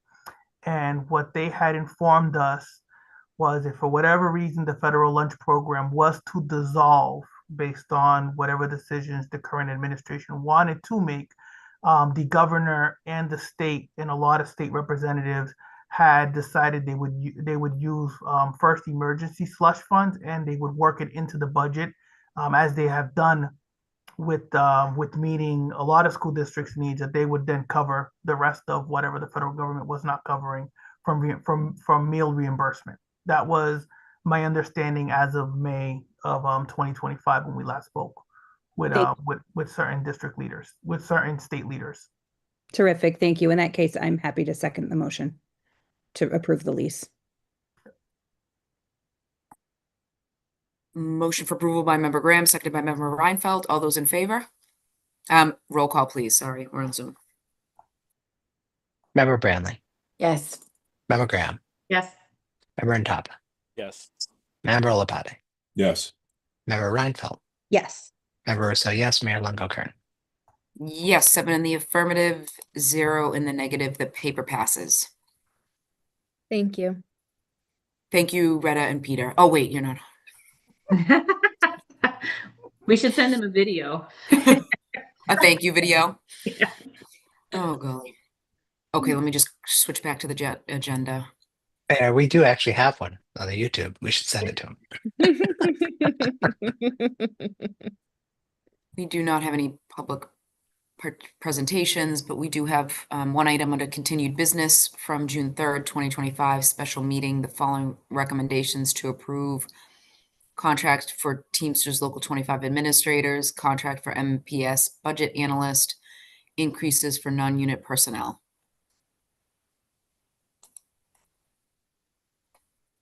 Mayor, I can give a brief summary of the administrator's contract if that's helpful. That'd be great, thank you. We met in executive session and did take a vote to ratify the contract. But in just going through the notes, we didn't report that out, so we do need to take a vote here on the floor according to our attorney. And just by way of like what that contract is, it's a 3-year contract. In FY25, the increase is 3%. In FY26, it's 2.5% plus a 0.75% wage adjustment. And the same in FY27, 2.5% plus a 0.75% wage adjustment. And that is because with the sort of big changes to the teacher salaries, we were at risk of our administrative positions no longer being very attractive. So we had to make some adjustments there. This contract also made some changes. It did not make any changes to their longevity, but did make some changes to the wage schedules around their advanced degrees, which they have in their contract, really in lieu of steps. Although longevity did change by $100 per contract year, which was very modest. And there were a couple of big things that came out of this, one of which was that their work year will be increased by 2 days in FY25. So part of their increase is because they will be working more. And our stipends, we had some short-term stipends to support some of the schedule work, as well as some continuing stipends that will continue to be part of the contract. And then the final piece was that the director of English language learners would no longer be part of the unit, given the changing nature of that role and the alignment of that role more to our director of pupil services than to the work that's being done in that unit. So that's like a quick recap. And Attorney Greenspan suggested that we take a vote in public to acknowledge that and be able to execute the full conflict. Second.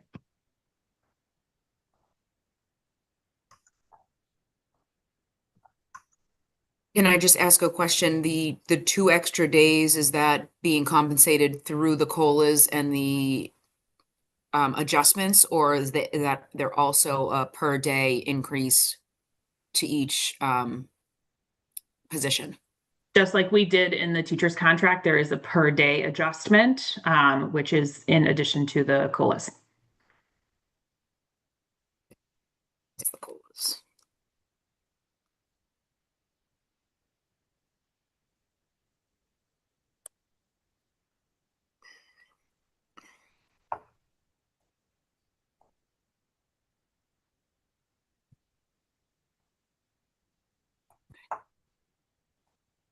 No offense to any administrators. this is far more rich than we've been working through on the city side. So I'm not going to be able to support it because I know the budget would not be able to sustain these type of increases across the board, which I think is somewhat of the fair way to do it. So I'll ask you to call the roll. Member Russo. Member Bradley. Yes. Member Graham. Yes. Member Ntapa. Yes. Member Olopati. Yes. Member Reinfeld. Yes. Member Russo, yes. Mayor Longo-Kern. No, 6 in the affirmative, 1 in the negative. Motion passes. Next up, we have new business, first reading of the allergy policy offered by Member Russo. Mayor, can I just clarify? That vote was just about the administrator's contract, or it was about all 3? Just the administrators? I'm seeing. Oh, that might have been just the administrators. So Yeah. the others, let me go back up. Okay.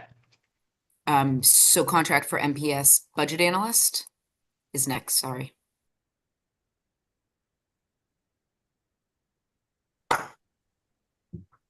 And I believe that's that is Jerry's contract. So if anybody wants to just give us an overview, and then we can take a vote. Yes.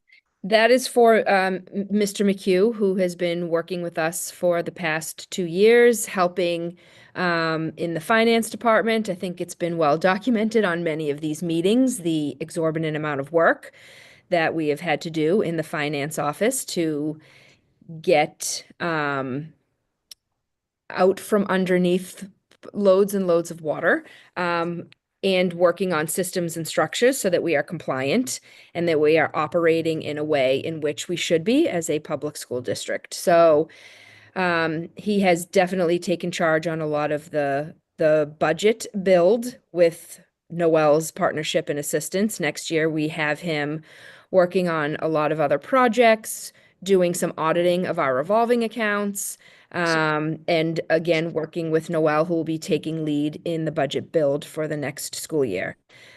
In the subcommittee meeting or the other school committee meeting we had, we discussed his daily rate of $75 an hour, or a day, excuse me, for doing this work with us. And that is the approval for this evening. If there's additional pieces that school committee members in attendance would like to, or Director Velez would like to add on, please feel free. I'm assuming you mean $75 an hour. And Yes. can you just tell me, that's similar to the rate that was given through this past budget for fiscal year 26, is that correct? I believe that so. 60? Noel can confirm that. Yes, it's the same rate. It's the same rate he's had for 2 years now.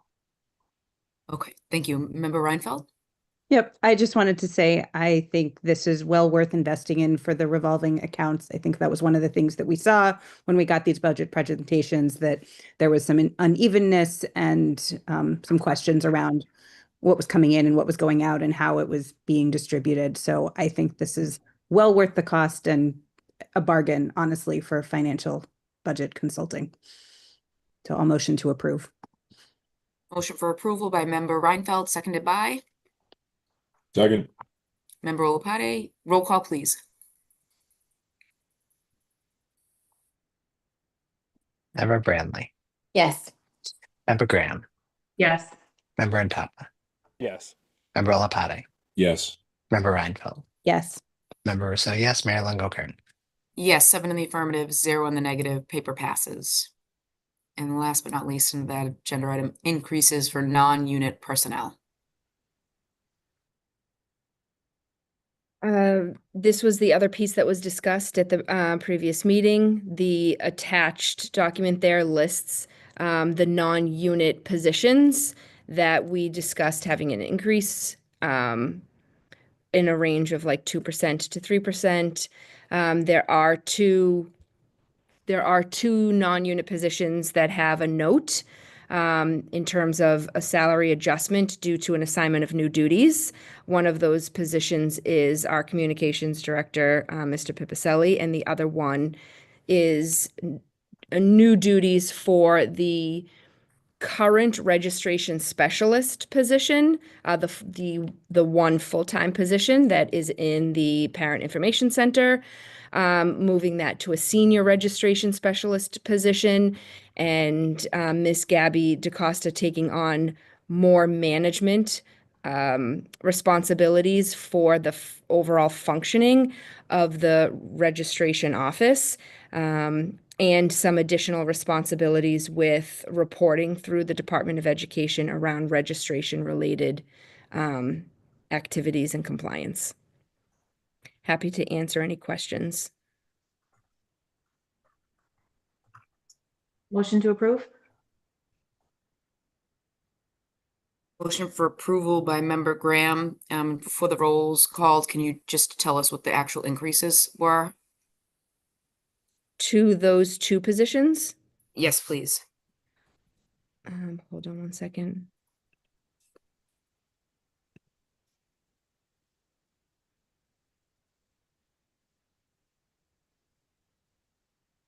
If you could give me a moment, I'm really sorry. I'm going to have to pull that up because I don't have it at the ready. I'll Which pull I it up for you should. right now, Superintendent.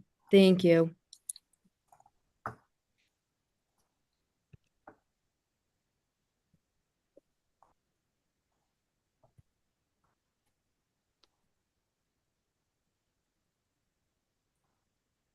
So the two employees we're talking about are William and Gabby, is that correct? Yes. Okay, for And William. while Mr. Velez is looking for that, I did talk about the increased responsibilities for Ms. DaCosta. In this meeting, I did not talk about the increased responsibilities for Mr. Pipicelli. So I think it's important to note as you see tonight, with Mr. Cushing, Dr. Cushing leaving, there are a lot of responsibilities around the MPS pieces for this meeting, around Zoom, increased responsibilities around our Google Suite. There are confidentially, I'm sorry, I'm stumbling on my words, but there are pieces of management district-wide for our Google Suite of applications, for our Zoom applications, and those are going to be transferred from Dr. Cushing to Mr. Pipicelli, as well as some other responsibilities in increasing his day-to-day tasks. Thank you, Director Velez. I have those numbers. So for William, the pay increase regarding the adjustment to his work and new assignments, as the superintendent has spoken about, would be a pay increase of $7,998. That is for William. And regarding Gabby DaCosta, the pay increase regarding her new assignment from her old job would be $19,750. Second. I'm sorry, 18,000. I apologize. Before the roll's called, so with the almost $20,000 increase, was that position posted and then filled? So, or was that's just a $19,000 increase to? So Gabby, so just a few things with the functioning of that office. So the second position is a part-time position. That is a position where, so Gabby has been, Ms. DaCosta has been the central person of that department.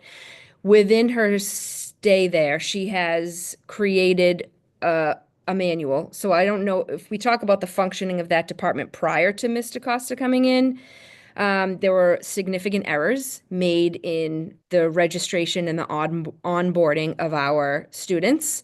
There wasn't a lot of communication necessarily between the schools.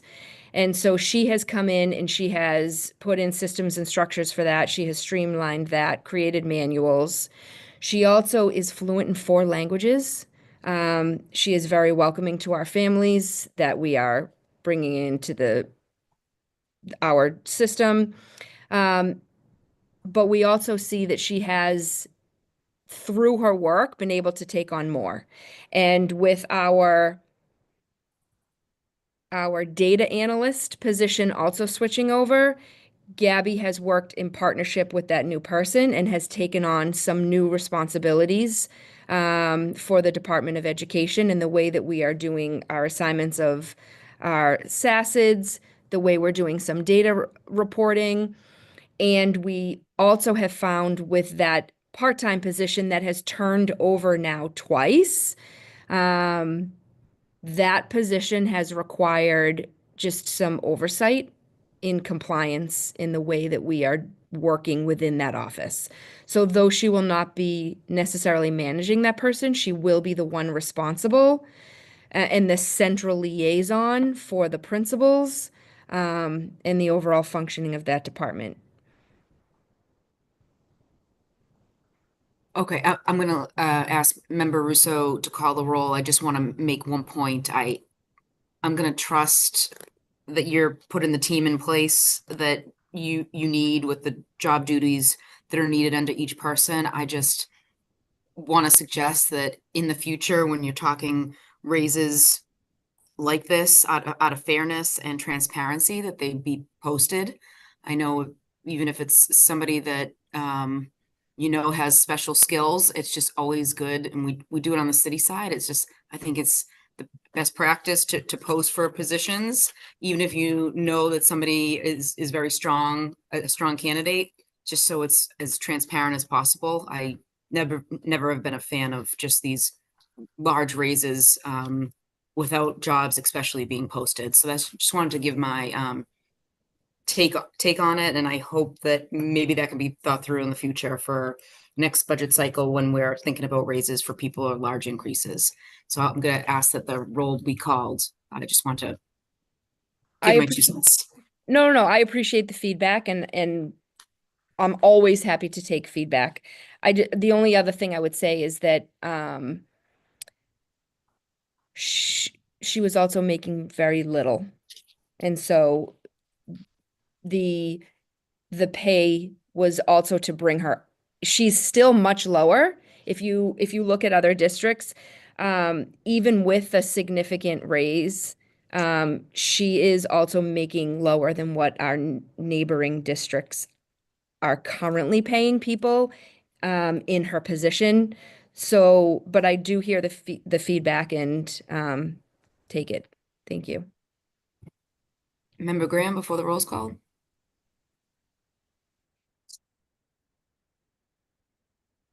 My house is not on fire. I heard that. There is a pie that might have been on fire, but it's all set. And we're all good here. But I did want to say that I think threading the needle between valuing the employees that you have and rewarding people for doing hard work and stepping up, and what looks like transparency by posting positions is a needle to be threaded. I don't think there's one answer to it. I think when you get in the habit of posting positions, when you know who's right for the job, it diminishes the work, and it leads to what we see in Medford Public Schools, where everyone is just convinced that the job is posted as a cover to give somebody's family member a job. So I think it's not, to me, it's a very gray area in terms of hiring and leading. And I just want to offer that every time I talk to somebody about how positions are posted, they're like, the feedback that I hear is, well, that's just done so that there's cover to give somebody a job that they don't deserve. And I think we've worked really hard to change that perspective. And I appreciate that it's not perfect all the time. So thank you. Roll call. Mayor, can I just ask a quick question? Member Rousseau? Thank you. I haven't looked in a number of years, but I do remember probably 4 or 5 years ago looking and seeing that the Parent Information Center in Malden, for instance, had, I think, 6 staff members and we had 1. So I also feel really uncomfortable with the fact, I mean, I don't know that they need 6 or whatever they have. Maybe they don't need that many, but it's hard to imagine that 1 or 2 is the right number for a district that's not, we're not like a 10th of their size or a 1/6 of their size. So I do think that just like with the finance department, staffing up requires an investment. And this, of course, is different than an investment. But I think that if even with this raise, we're paying her less than she could make next door. We might have to have a conversation around that the next budget about what do we need in a parent information center and what's the right size for that budget. Sort of like the city. I know some counselors want to have a needs analysis. I think that the needs analysis never returns you with a result that says things are good. The only result of a needs analysis is you need $1 gazillion. That's the only outcome. But it would be nice to know this department is almost the right size, and this department is operating on 1/5 the number of employees or 1/5 the budget that it should have. And just too many irons in the oven, I forget that saying, irons in the oven this year. But I think it would be nice if we could get to that, and then maybe next year when we're doing this budget, because I do agree, Mayor, that maybe there's phenomenal candidates that would have jumped into for this job, but I mean, knowing that the look at the other districts to say, even with this raise, this is an underpaid position, I think that seems unlikely. I know with our union personnel, administrators, like we have to post, it's in their contract. That's and same for teachers and all these other things. So I think for non-unit personnel, we might want to also consider, is there some kind of a process to land on that we could reuse, but not create that same sense of foregone conclusion that Member Graham brings up. And when I was a hiring manager and when I applied for jobs, the first question was, is there already somebody who's going to get this job? Because as a candidate, like, we got lives, we got things to do. Applying for jobs for which we already know who the candidate is incredibly disrespectful in my mind. And sometimes we're mandated, like the law does require in some cases that you post, doesn't matter. But if we already know who we're going to give the job to, I think it's not respectful of the other candidates to make them go through all that rigmarole. But I'll stop so we can get a roll done. I see Member Ntapa's hand up. Member Ntapa? Yeah, I was kind of elaborating on that, Member Rousseau. I think, I do think, I concur with the mayor's point. I think that I know speaking, this might be a point of personal privilege. I know being hired through the state system, I was hired to sub in on a contract basis and it had to be posted. And you bring up the point of contract, like I don't know if the APA was the reason why we had to post it or if it was mass state law. So I do think we should look back into what the law mandates in terms of job postings, because we had to do that for that reason. We knew the candidate and that was me, but it had to be posted for that exact reason. So we have to figure out why that is moving forward, obviously. But again, defer to not keep this held up. Thank you, Member Ntapa. Roll call? Member Brantley. Yes. Member Graham. Yes. Member Ntapa. Yes. Member Olopati. Yes. Member Reinfeldt. Yes. Member Rousseau, yes. Mayor Longo-Kern. Yes, 7 in the affirmative, 0 in the negative. Paper passes.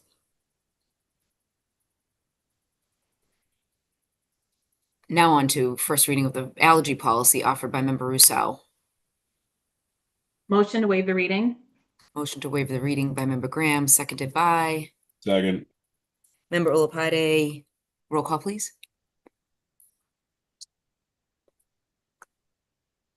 Member Brantley. Yes. Wait. Can I ask a question first? Sorry, to waive the reading. Yes, go ahead. Wait, Sorry. yeah, just waive the reading. Yeah. Just like, wait, that's not what I meant. You made the motion. Member Graham. Yes. Member Ntapa. Yes. Member Olopati. Yes. Member Reinfeldt. Yes. Member Rousseau, yes. Mayor Longo-Kern. Yes. All those in motion passes. So, Member Rousseau, would you like me to summarize or do you want to give a summary? Neither. I'd like to just move on to the members who want to speak on it.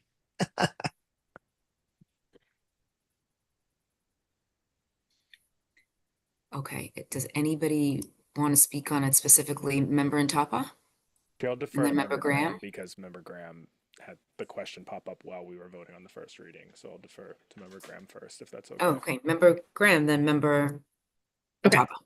I was just hoping somebody could give us some background on this policy. Like, did it exist before? Is it changing in some way? Like, what is the backstory of it? So I think on the call we have the Director of Nursing, Jennifer Silva, and I do know that we have Shanine Peliquin I see on the call, and she was also instrumental in this policy. So at this time, I think it would be great to hear from Director Silva to just provide a little bit of an overview. Is that Point of okay? information. Point of information. Point of information, Member Rousseau? Yes, this is in fact a new policy. Just wanted to get that answered. Thank you. Everyone, I've been alone for 2 hours and now all my kids are back. So I'm just wondering if it gets loud. They're all here. We had some protocols in place previously, but they were very basic and didn't really address everything that we felt needed to be addressed in a life-threatening allergy policy. Really looking at this, and again, I apologize that this is such a long policy, but I'll explain a little bit about how it got to this place. So when we were looking at this, we really wanted to emphasize that there's this shared responsibility among all stakeholders to really keep students safe. And so, we can't guarantee an allergen-free environment, but really we can make it our goal for everyone to minimize exposure for students, to really educate everyone from, all members of the school community, students, families, all of our staff about food allergies and all allergies. How do we respond effectively to these issues, and how do we provide equitable access to all students and really mitigate the social emotional impact of students who are managing life-threatening allergies. So what the policy does is it looks very repetitive because it basically breaks down each person's role within the school community. So that way, when there's like, oh, I am a para, what am I responsible for? We can just hand you the page that talks about para's responsibilities. When the PTO is coming and asking a question about what they can provide, we can just hand them the page that talks about PTO and what the policy is for PTOs. So it's a 24-page policy because it goes through each and every person who is involved in that shared responsibility. Thank you for that clarification. I think my other question, so I have another question, which is who provided input to this policy as it's currently drafted? So it began with Avery Hines before she left. Myself, Retta Smith, Shanine Peliquin, Karen Roberto. Shanine, am I forgetting anybody?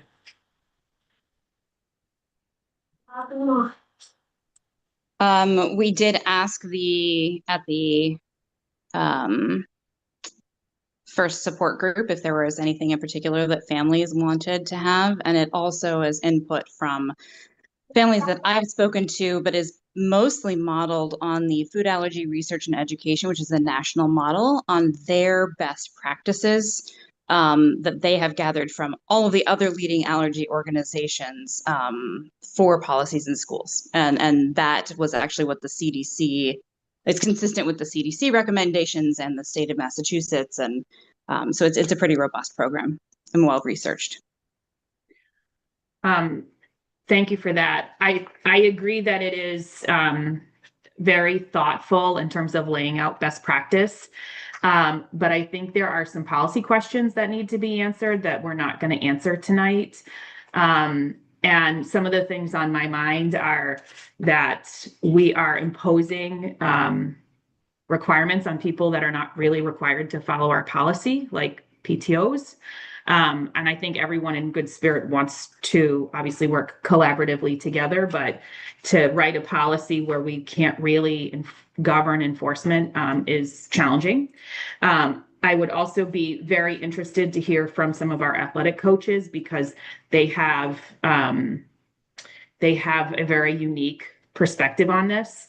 And the other thing that is on my mind is when we talk about the responsibilities of various people in this process, like we have labor bargaining agreements and job descriptions for all of these roles. And so I do think we need to take some time to say whether what we have outlined here sort of is in conflict in some way, because there may be some bargaining issues that come out of this that we need to do. And I appreciate the best practice guide, but I felt like the policy part of it got a little bit lost in the sauce because this is so long.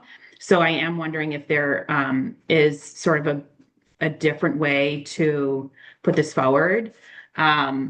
So I'll defer to my colleagues, but as somebody with a life-threatening allergy, I appreciate the thoughtfulness here. But I would personally like to see the policy guidance be maybe more precise and potentially more targeted at different educational levels, because I think what happens, and what we would expect in an elementary school and what happens and what we would expect in a high school could be different. And I just would want to have that conversation. So I do have some questions about how can we make this more clear and concise from a policy perspective, and how do we let that work in tandem with like the best practices that are here and not run afoul of our union contracts and all of those other things.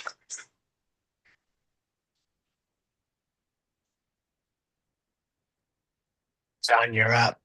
Awesome. Thank you. Thank you for putting this together. It was a very nice read. It was also nice to read that from my experience and from talking with some of our lunchroom workers for Lunchroom Appreciation Day, that a lot of these protocols are already being followed and a lot of these are already kind of being done. I know that, and correct me if I'm wrong, Director Silva, when it comes to coaching staff and allergies, are majority is already being implemented, especially with epinephrine in training? Like, aren't they supposed to be going through all this training already? Yes, absolutely. They do the allergy training and they get training on how to give the epinephrine. Awesome.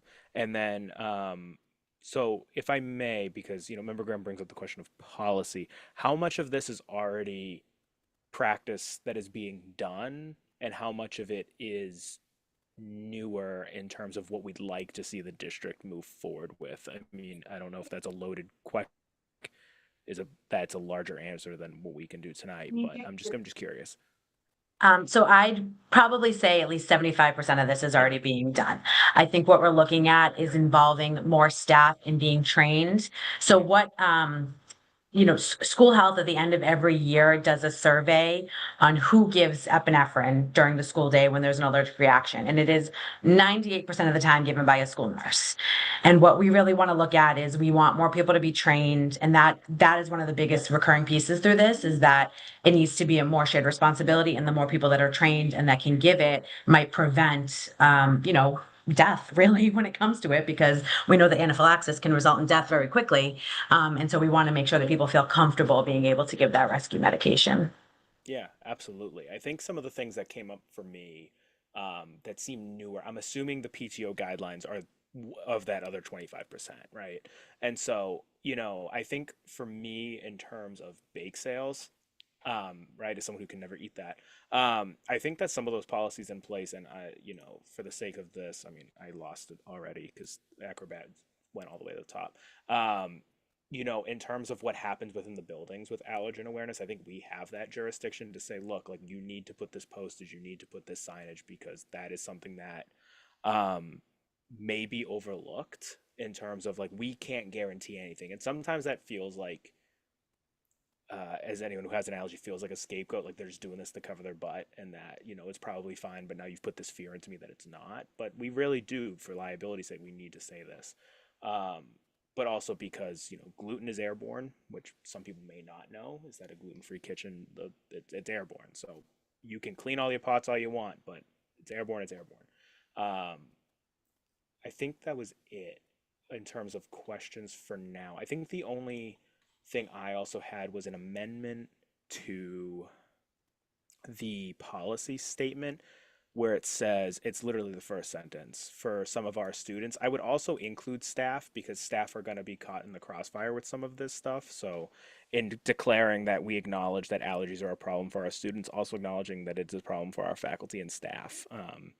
Because, if a student improperly washes their hands, or a student improperly does something, and then they interact with the educator who has an allergy, I don't know how many cases we've had of that happen within the district, none that I've heard of, but I would like to see that be seen just that's the only amendment I really have currently, is to just add "and staff" to the first sentence.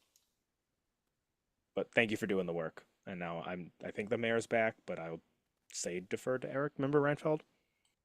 Yes, Member Reinfeld, thank you. Thank you.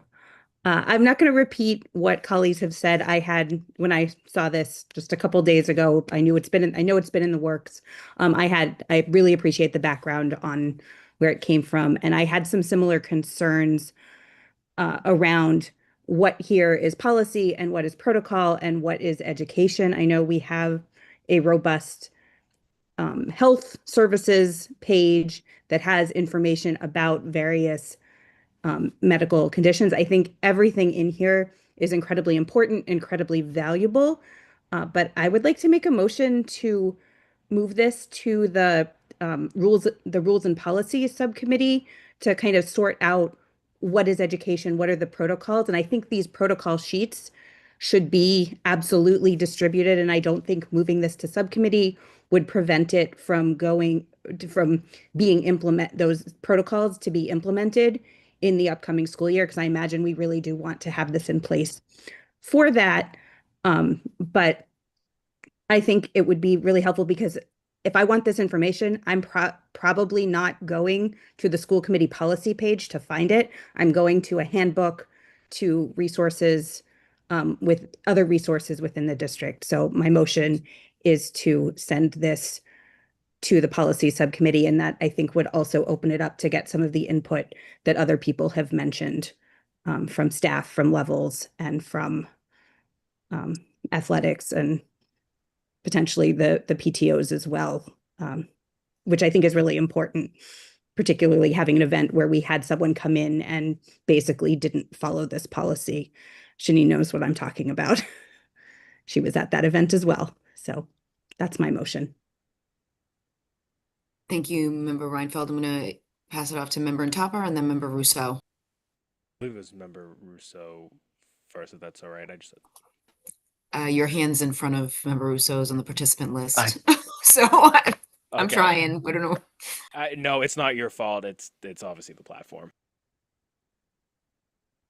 Go ahead, John. Oh, I was just gonna say, I did notice in the policy, one thing I forgot to mention. I sort of mentioned this of like some of the new things we saw during lunch here today. I really do appreciate, by the way, the section that is sort of tidbits of what children may say if they're experiencing an allergic reaction for the first time, in terms of how they feel, because they may not be able to articulate that, and the fact that that is, if I'm not mistaken, posted on the refrigerators and ovens at the elementary schools, so that way it is of ease of access for our lunch servers to sort of, and prep workers and chefs to see that. So I did want to make that note as someone who was behind that wall for the first time ever, that seeing all that information readily available, which is being put into this as well, is super cool. So just a small note of appreciation. Thank you. All right. Next up is me, I take it. And what was my question? Oh, yes. So this is a new policy. So just sort of some background. If the school committee has no policy, the superintendent is the policy maker until we have made a policy. So there's nothing that prevents this from, frankly, being the policy until we approve a policy. So I think that there's no urgency for us to have this done tonight. It can be, if the superintendent agrees that this is what it should be, until we have said otherwise or approved this one, then there is no policy of the school committee. So I don't think there's any reason to be concerned about sending this to subcommittee. I just don't want anybody to think we're going to be without a policy until then. So I'll second that motion to send the management of life-threatening allergies policy to the rules and policy subcommittee. Okay, motion's on the floor by Member Reinfeld, seconded by Member Rousseau. Roll call, please. If I may, real We quick. have a public comment. Does that, or Oh, I'm sorry. Shanine, name and address for the record, please. Shanine Peliquin, 108 Bell Ave. I think one of the intents in this was one, to make sure that we address the issues that we know that we have, and I will let Director Silva address any of those that she would like to share, because as a district, there have been incidents that are really unsafe. And so clarifying everyone's roles is really important there. But also one of the things that I hear a lot is that staff have mixed levels of comfort in giving an EpiPen, which means that depending on who my kid is in a room with, his epinephrine could be delayed, which could result in him dying because somebody didn't feel like they had permission or sufficient training, or it's a custodian instead of a teacher, or it's a para or whatever.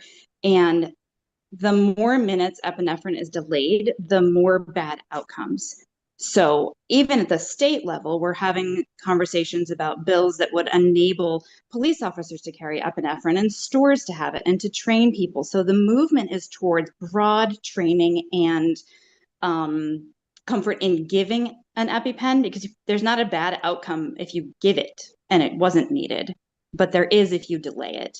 And so I really want to make sure that we think about how we're going to empower everyone in the district to feel more comfortable and have that training as part of this, as well as a parent, we just I'm watching my kid get excluded over and over and over again because people don't think about it. And so there's the psychosocial impact of this as well. And just as a note, and I think that it would be great to clarify with the legal team as well, but from an ADA perspective, like food allergies are a disability under the ADA. And without its relationship with the school district, none of the PTOs would exist. They receive substantial support. So for the same reason that we added that inclusion statement a few years ago, this is inclusion for kids with food allergies, and the PTO is subject to the ADA due to its relationship of substantial support from the school system. So I don't think we can say, oh, we don't get any say over the PTOs, because we have some, and I would love that clarified. Thank you. Fair. Member on top of the member Rousseau. I was just going to say, for a note for the motion, there was also a motion made by myself that to amend sentence 1 to add "and staff" next to students. If I may. Member Rousseau. Thank you. I do have some concerns about the "and staff." Expecting 5-year-olds to take care of the adults is what we're talking about here. And I've never really thought much about how our students have to, we have adults in the school who work there who have life-threatening allergies. And, but whether 5-year-olds are properly washing their hands or not, and whether that staff member's life is at risk, I assume that they're at risk, frankly. And I assume that as an adult, they are doing what they need to do to limit that risk. I don't think having kindergartners bear any responsibility or have any policy that suggests that they have any responsibility to keeping their teachers safe. I don't know developmentally how that works. And so a policy must be enforceable. That is the basic tenet of policy. And in my mind, and I do think we need to talk about the PTO thing, because what does enforcement look like if a PTO refuses to comply? Are we going to say one school will have no PTO, or that certain members of the PTO cannot be a part of the PTO? Because membership in PTOs is not something we have ever had anything to say about. I think the definition of a PTO is all parents are members, period. So I think I'm just really think it's important that whatever we end up with for policy language, it is implementable and enforceable. And so the inclusion of "and staff," as well as that. And when I was reviewing this with Director Silva, the PTO was one of the first things I had to comment on was, well, how do we enforce this? Like, these people don't work for us. We can't take their keys away. We can't, we can't write them up. We can't make them come to training. So I'm not saying we don't put systems in place to try and have a less of a possible negative outcome, but what that looks like should be spelled out, because policy should be enforceable, or it's just us trying to feel good. It's my opinion. Thank you.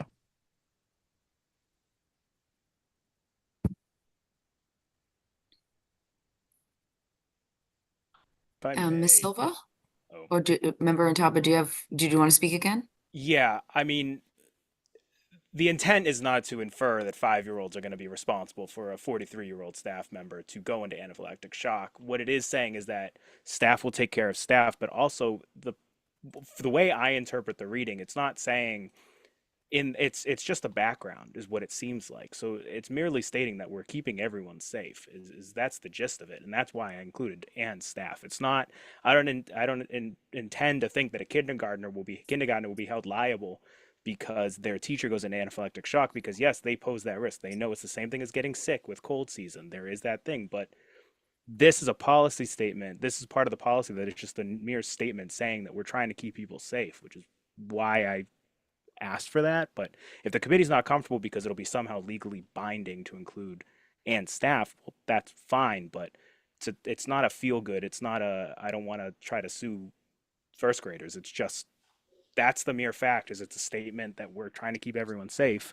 And it's not just students to staff or staff to students. It's also staff to staff and students to students. So that's it. That's all it is, really. Thank you. Silva?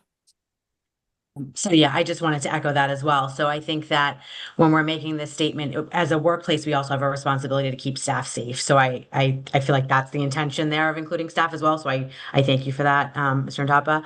I also just wanted to just say two things and I think then we need to move on from here because it's getting late. But I think that I just want to include that there is a new medication that is intranasal epinephrine. And so I'm hoping that that will make a lot of our staff members more comfortable when they're being trained to give it versus an injection. And then the concern about PTOs is, I think, really around things that they're doing during school hours when other parents are not present. So they sometimes will do pizza parties for kids, or they will do different celebrations or offer like candy rewards for certain things that are happening during the school day. And so I think in that regard, we can govern what they do within our building during the school day. And so I think a lot of this is sort of looking at that sort of activity, not necessarily what PTOs are doing after hours when parents are present or there's sort of other things going on. Thank you, Ms. Silva.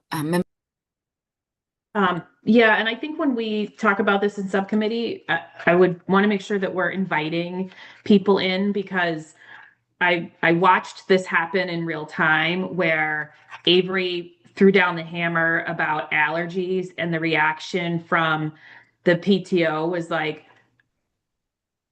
what? We're just trying to do a good thing here. And now you have like, at the very last minute, you have ruined this plan and we have no alternative and there's no help for us. So I just don't want this policy to become a reason for PTOs to feel like they should disengage, because I don't think we want that at all. And I don't think that's the spirit or the intent.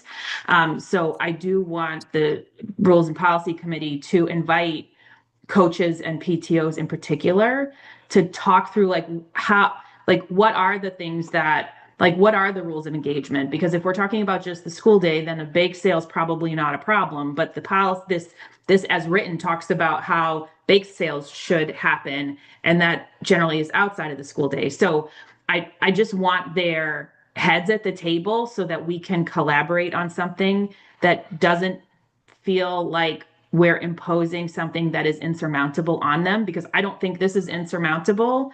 But I think if you were handed a 20-something page policy, like it would be real easy to sort of feel overwhelmed by that. And I just don't want that to be the case. So I think we can have some thoughtful discussion in subcommittee to make sure that this policy doesn't become a scapegoat on its own, because that's nobody's intention. And I think they will have real problems of practice to bring to the table. And a lot of, I think, good can come of that conversation.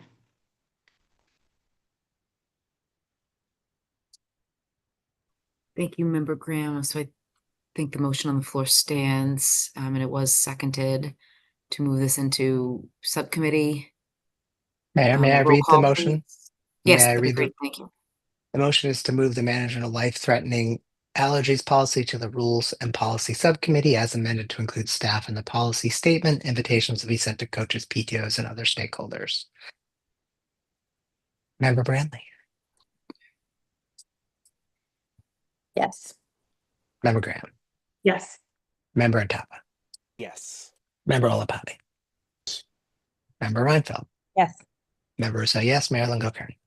Yes, 7 in the affirmative, 0 in the negative, paper passes. And Thank you for all who contributed. And just to be clear, this still means that these guidelines can go out to the relevant parties as the current practice. Because I love the one pagers. I think that's a great approach. But I would just ask that we make sure we're not running afoul of our union contracts and changes in working condition. And particularly tread lightly with our PTOs so that we don't create a problem for the subcommittee to have to unwind.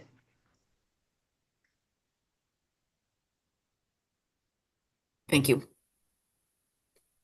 So paper passes with those thoughts in mind, and we're going to go to page 25 of our agenda for our next item, which is the first reading of the field trip policy, JJH, offered by Member Rousseau. Is there a motion to waive the reading? Would you like me to read it? Motion to waive the reading. By Member Graham. Second. By Member Branley. Nobody wants to hear my voice? You won't have one by the time you finish that. That's true. Thank you. I meant thank you.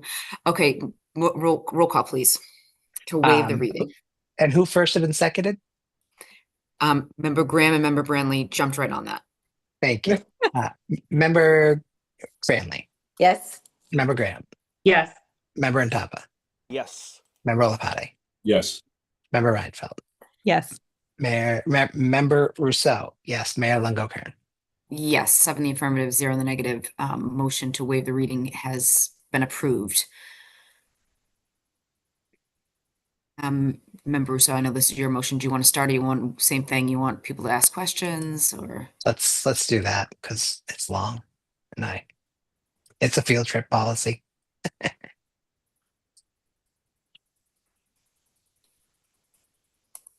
Member Antapa?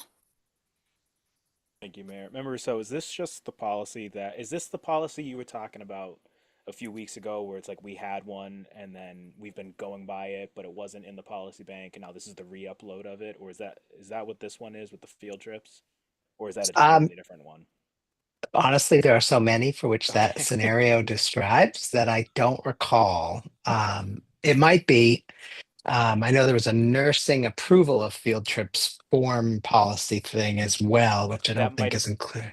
No, I think that's the one because I remember something about field trips, and I saw Director Sullivan nod her head, and I see the superintendent has her hand raised, so I'll be quick. Okay, that was just a clarifying question because I remember you said one of them were coming down the pipeline, and I wasn't sure if it was this one or not. I don't think I have any questions, and I'll defer to the superintendent. Just Dr. Galusi, do you still have a comment? Is that okay, Mayor? Yes, please. Okay.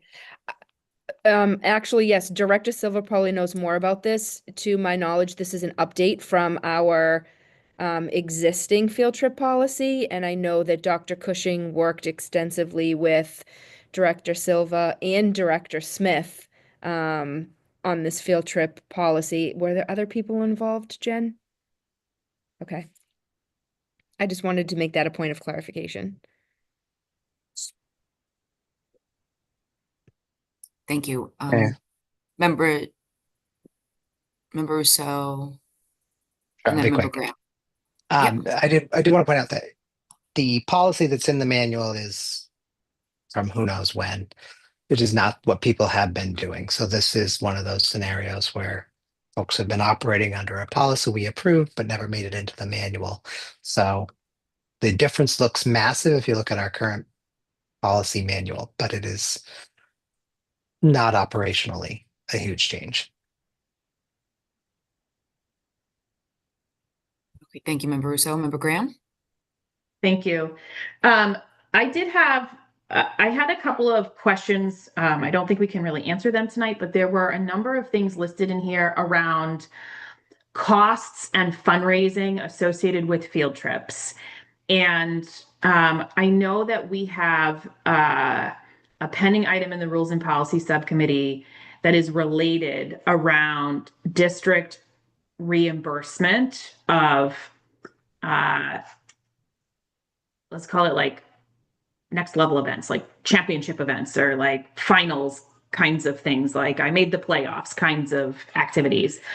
And I know the Rules and Policy Subcommittee meeting had to postpone that meeting in part because of my schedule, so my apologies. But I feel like it would be wise for us to review this and the fundraising aspects of this policy, like at the same time as we're talking about funding and fundraising for field trips, essentially is what they boil down to, right? And just the couple of things that flagged again were around PTOs and like, for example, it says under no circumstances should private cash transfer applications be utilized. Well, our PTOs have like legitimate setups in like Venmo and other places. So if we're saying they can't do that, then that's a consideration I think we just need to play out a little bit. So I do think there are some like fundraising components of this policy that I want to spend a little bit more time on. So I would like to make a motion that this also go to the Rules and Policy Subcommittee for review before it comes back. There's a motion on the floor to send this to the Rules and Policy Subcommittee. Is there a second? I can second that. Member Reinfeld, roll call. Member Brantley, Yes. Member Graham, Yes. Member Ntapa. You switched the wrong way, John. That's a yes? Okay. Member. Yeah, I don't know why this is so sensitive. Member Olapati, Yes. Member Reinfeld, Yes. Member Rousseau, yes, Mayor Longo-Kern. Yes, 7 in the affirmative, 0 in the negative. Paper goes into the Rules and Policy Subcommittee. We're going to go to the next item on page 35, which is Policy IKFC-MCAS, offered by Member Ntapa. Motion to waive the reading. Motion to waive the reading by Member Graham, seconded by Second. Member Reinfeld. Roll call, please.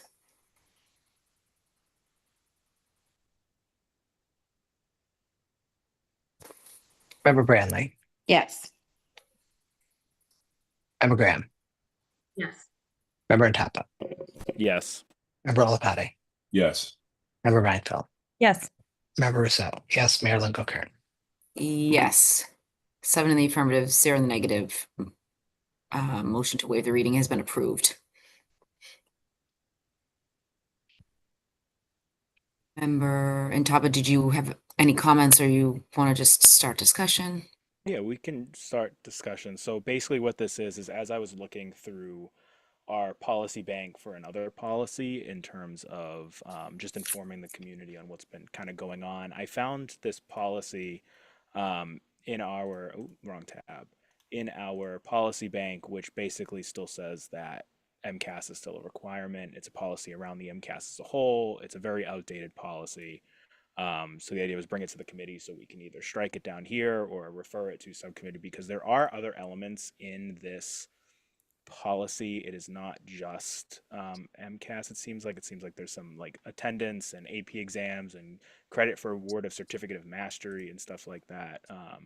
So this isn't for anyone reading this, it's not to implement this policy. It is that this policy is in our policy bank and we don't want it to conflict with our IKF graduation requirements, so as to strike it or amend it so that way it no longer says this. So, Mayor, sorry. Member Rousseau? So thank you. Is the motion to send this to the Policy and Rules Subcommittee to modify this policy, or is there specific language to strike? We definitely need to strike the language around MCAS, but I guess I wasn't sure what the committee feels is the best procedure for this, is to either just strike down the policy as a whole and rebuild it, or if it's to refer to subcommittee to then edit and then bring back. Do it anyway. Mayor? Yes, I think we have Member Graham, Member Reinfeld, then I also see Dr. Galusi has her hands up. So don't know who you want to go first. Member Reinfeld's actually shown up on participants. I suspect what I was going to say was related to what Dr. Galusi might say about I was going to motion that we strike this policy and integrate the relevant language into IKF, everyone's favorite policy for the spring. Member Graham, then Dr. Galusi. I mean, as I read this, I don't think any of this applies or is relevant anymore. And I think the whole thing could be rescinded in total. Like, so I would just make a motion to rescind this policy and be done with it. We've done so much work to IKF. There's nothing here that needs to be integrated in any way that I can see, because I think we've more than covered it. And frankly, we haven't been using this policy in probably forever anyway. Well, my only reason for the integration, and then I promise I'll let Dr. Galusi speak, was that when we talked about the impact of ballot question 2 and removing MCAS as a graduation requirement, she was very clear in her presentation that there are reasons with the MCAS being offered and the benefits to students in terms of scholarships. And that was a point that seemed important to the district. And therefore, I thought there could be a little section at the end of IKF for the describing that MCAS is administered, and here are some of the things that the impact of that. But I will let Dr. Galusi actually say what she was going to say. Thank you. I was actually going to say that I do feel that a lot of this is outdated. I think, and I don't feel we do need this policy. I would say, though, to your point, Member Reinfeld, I mean, even the language in this is a little outdated to some of those awards that students can, and scholarships that students can receive through MCAS. I'm happy to maybe update that policy again with more explanation. I mean, 5 times the charm, but I do think that a lot of this language is not what's happening. It's very outdated, and I think it might just be more confusing. Okay, then I second the motion to rescind.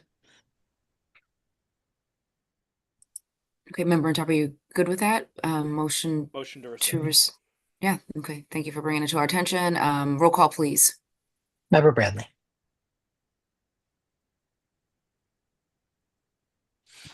Member Bradley for now. Member... I was eating a meatball. I'm sorry, I'm starving. How dare you? I'll be honest. That's why I go off camera. Anyways, Member Graham. Yes. Member Ndapa. Yes. Thank you. Member Olapade. Yes. Member Reinfeld. Yes. Member Rousseau, yes. Mayor Lungo-Kern. Yes, 7 in the affirmative, 0 in the negative. Motion, the policy is rescinded. Next up, we have required quarterly update of the Shore Collaborative, Educational Collaborative, offered by Member Rousseau. Hello, everyone. So there has been a long-standing requirement, which Medford has probably never once, like most districts, actually complied with, that collaboratives for which we are a member must, the school committee representative, for which I am that person, must provide a quarterly update on the goings-on at the collaborative. This is is this monthly or quarterly? I don't actually remember how often the newsletter, I think it's a monthly newsletter. But anyways, so this newsletter is serving that purpose, and I have nothing other than the requirement that it shows up in our minutes. That's the regulatory requirement, is that it's in our minutes. So if there's a motion I will make the motion to acknowledge receipt of the SOAR Collaborative quarterly update. Yes. Motion by Member Rousseau that we've received it, seconded by Member Reinfeld. Roll call, please. Member Bradley.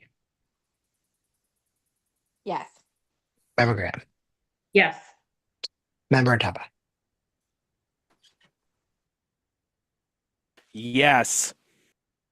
Sorry, John. Member Olapati, Yes. Member Reinfeld, Yes. Member Russo, yes, Mayor Lingo Kern. Yes, 7 in the affirmative, 0 in the negative. Motion passes. Building accessibility needs and concerns offered by Member Topper. Be it resolved that the Medford Public Schools will assess and evaluate building entry points over the summer, specifically for accessibility concerns. The administration will report back with found issues and proposed solutions by the beginning of the start of the next academic school year, first day of classes. Member Tupper, do you want to move approval? Do you want to comment? And I do know that from the chair, we Director Wajay from our DEI office did submit an application to do a transition report, which will, I think, do just this, but I'll turn it over to you. Awesome, thank you. Yeah, so this sort of came up actually, speaking of Director Nwajay, at the disability fair at the McGlynn complex. It was brought up by several members in attendance to those of us that were there about the accessibility needs, specifically because we were in that building of the McGlynn complex and how the front door wasn't ADA accessible because of the lip, and that Shalene Peliquin, who was there, actually had a ramp in the back of her vehicle and laid it out so that way those who were in wheelchairs or other mobility accessibility, devices were able to get into the building as opposed to going around the back and, to wherever that more accessible entrance is, which is a huge pain point for the members of the community who have to access that. It's important to note that it was also brought to our attention that it isn't just for those who need mobility aids. It was also for, if EMS comes in and brings in a stretcher, it's easier to get them over the lip. But then when they leave, if there's someone on the stretcher, it's not so easy.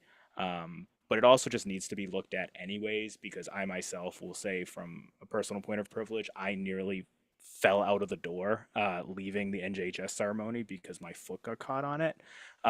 Was almost fully horizontal to the pavement. So I don't have a physical disability and I nearly fell. So I can't even imagine what the members of our community that have to use that entryway go through. So this is sort of to look at not just the McGlynn complex, but also to look at other entry points of our buildings to assess if there are ways that we can address these. I'm sure some of them may be addressed. I understand as we do work to the buildings that may get triggered by NDA, oh my gosh, the ADA. And so these things might already be set into motion for the McGlynn complex and the Andrews. But the thought was to take a look at, so that is fully acknowledged that this may be happening, but that, Missatuck and Brooks, looking at to see whether or not something as simple as lowering a door lip or things like that can be addressed. So I understand that this is right at the heels of the school year and that the ask is to be right at the beginning. So please, if the timeline needs to be adjusted, please feel free to make any suggestions, administration. But the goal is to just sort of look at what the needs are across the district in terms of this. So thank you. Thank you, Member Tupper. Member Reinfeld, then Member Russo. Thank you. I was going to ask if this was for all buildings, which is great. I would like to roll into this the continuation of Resolution 2024-25, which was from obviously 2024, from the Building and Grounds Subcommittee to meet with the Universal Safety Committee to review a set of recommendations that we were sent in February of 2024. I think this dovetails nicely. I don't think that subcommittee ever met, but if they did, maybe this report could be part of that. I know we haven't approved that, but it was looking kind of more broadly at accessibility. And I would like to see those things happen, particularly since there was a list of known issues and proposed solutions potentially for grant funding. Thank you, Member Reinfeld. I think the grant we applied for will assess all of our buildings. And then once we get the transition plan in place, which was also part of the grant application, then we can start applying for additional, I believe it's MOD grants to do some of this work. So Absolutely, but I know there was an assessment that was that was going to happen, and I think it got eclipsed by our budget season in 2024. But those concerns are still there, and I would love to see those move forward. Well, solutions move forward, and an assessment is, of course, the first step for that. Yep, great. I think it sounds like we're doing it. So Member Rousseau, then Member Graham. Yes, I think some of this stuff is in fact already, and the wheels are rolling on this already. I do think there's also something really important to note that sounds like an excuse, but you know, the ramp at the high school, we looked at that, I think 3 or 4 years ago. It's not safe for any human being, that drop off without a railing. Adding a railing, it turns out that when you do some work for ADA, you kind of open the floodgates where we can't add a railing there. We cannot. We must fully remediate the ADA issues. And that goes from being, I don't know, $10,000 for a railing to many millions of dollars. So I don't want anybody to think we don't care, but also spending millions of dollars to remediate the high school when we're gonna, fingers crossed, knock it down would be both bizarre, and also we don't have that money. So these look, if I had a mobility disability or issue, I might not be quite as comfortable with, well, we'll just have to wait. But I just wish I could say could find that money. I mean, it's not $1 million. My understanding is the high school would be many millions of dollars if we decide to open that.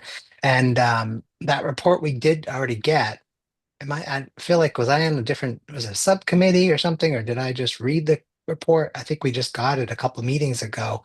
But the width of doors, the height of bathroom fixtures, they're not the same as they were in 2000 when those buildings were built.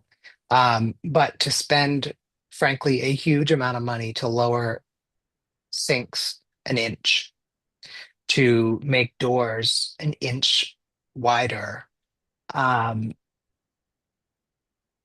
this seems like something you do when you build a building. It's not something you do unless you have unlimited resources to make all of those doors an inch wider. I mean, it's concrete block. I mean, can't even fathom what it would cost. And cost, of course, can't be the only consideration, but I think we can't talk about living wages for some staff and then talk about spending countless millions to add an inch to the width of a door or an inch to lower existing fixtures in bathrooms. I'm very comfortable with these things need to be in place. But there's opportunity costs for everything we do. And I just think this one, unfortunately, it's just such a huge opportunity cost. I'd rather give all of our kids actual free public education before I would rather add an inch to the width of doors. I can say that quite comfortably. So I don't know. I mean, this all kind of sucks. Pardon my French, because we built the buildings at the time complying with ADA, and then it changed.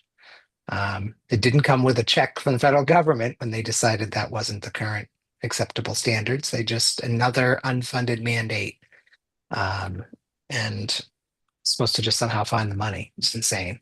Anyways, I'll stop talking. Member Graham? Oh, and then I think Dr. Galusi also, and then Member Intapa. Thank you.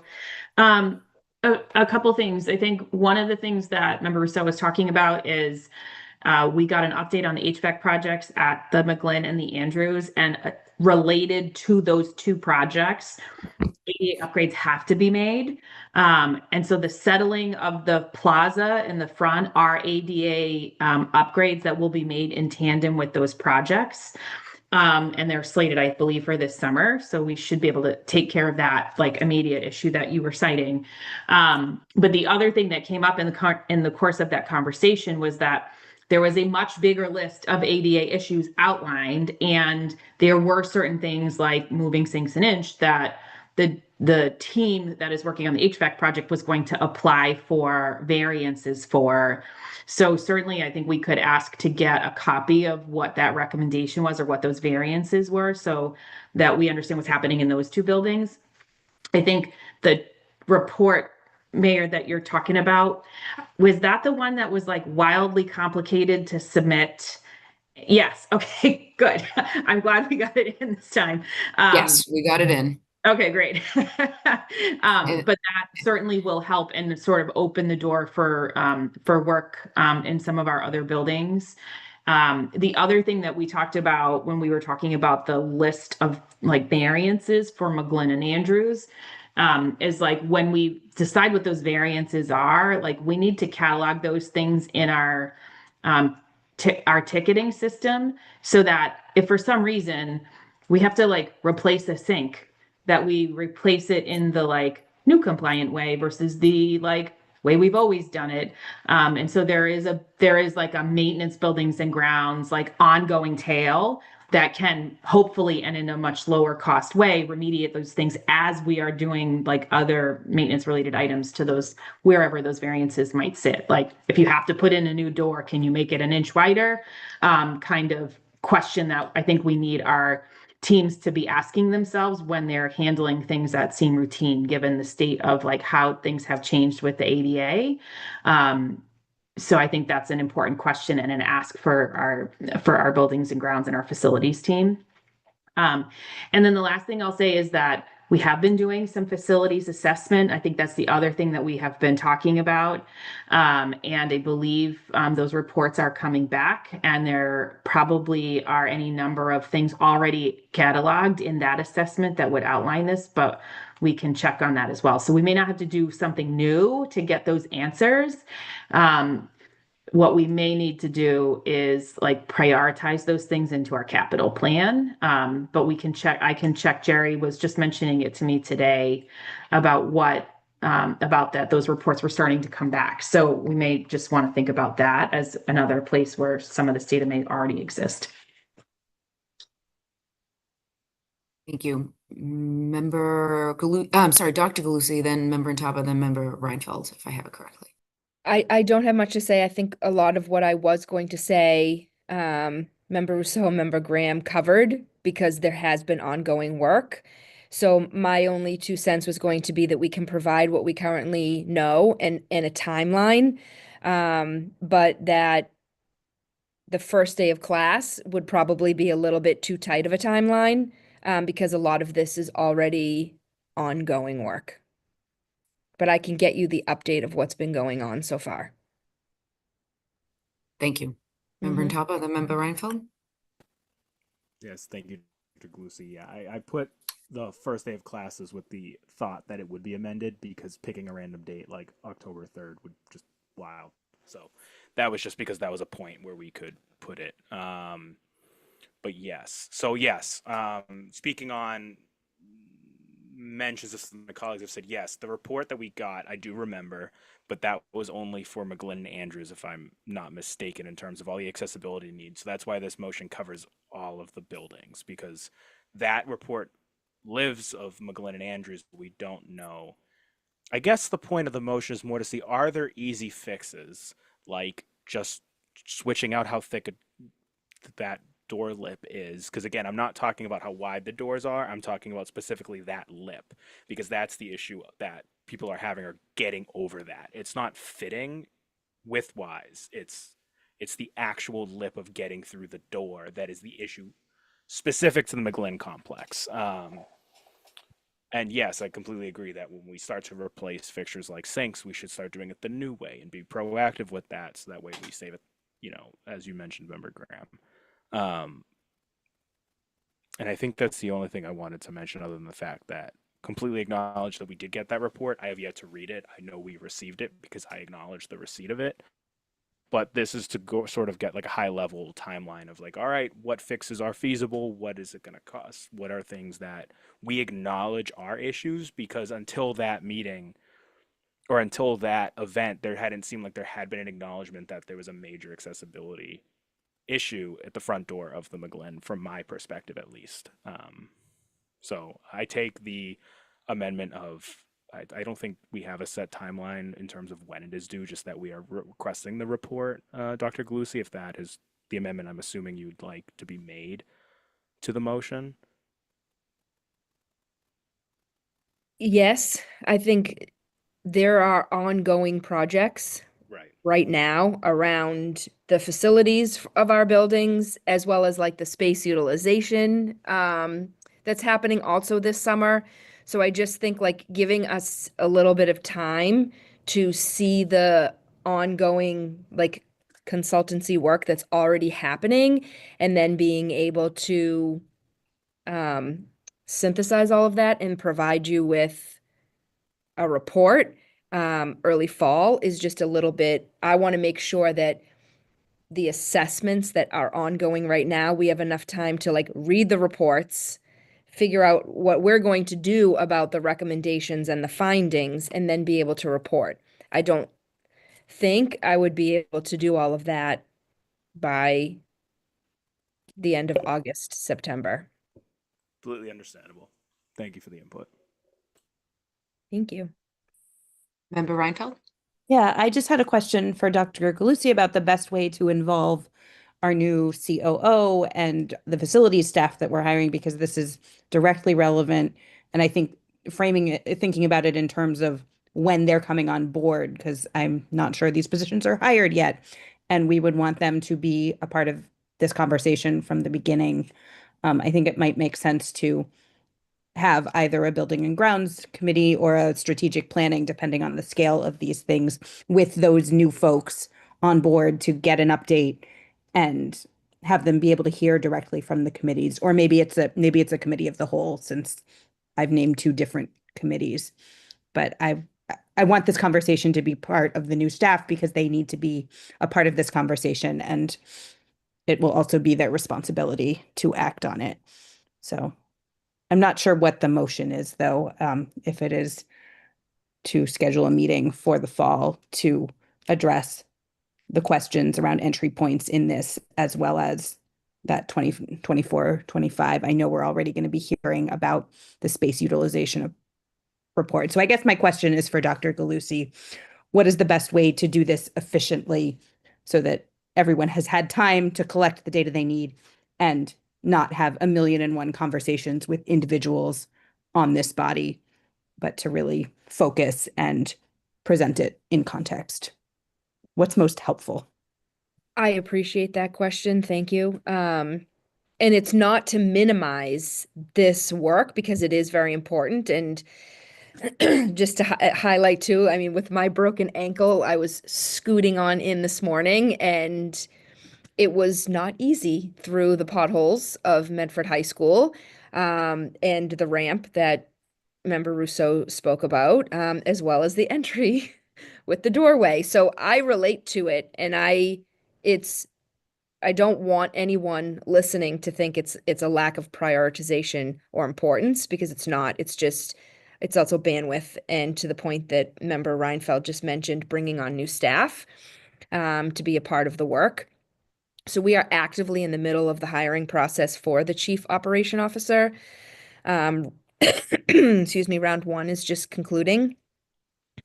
And then, finalists will move on to a round 2, but we're just actively in the middle of that. Best case scenario, that person would be starting, probably in around 3 weeks. But that's not knowing the specific situation. So having someone be able to come on board this summer, get caught up to speed before, throwing some of this, I would probably say, because we have the report, the 2 already ongoing, I would probably realistically say end of October.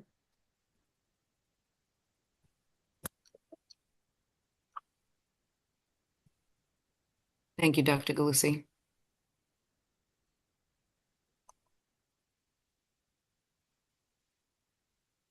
So Member Ntavar, will you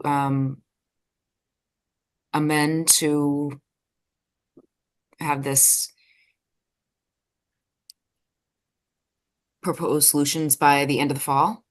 Yes. Okay, motion for approval by Member Ntavar as amended, seconded by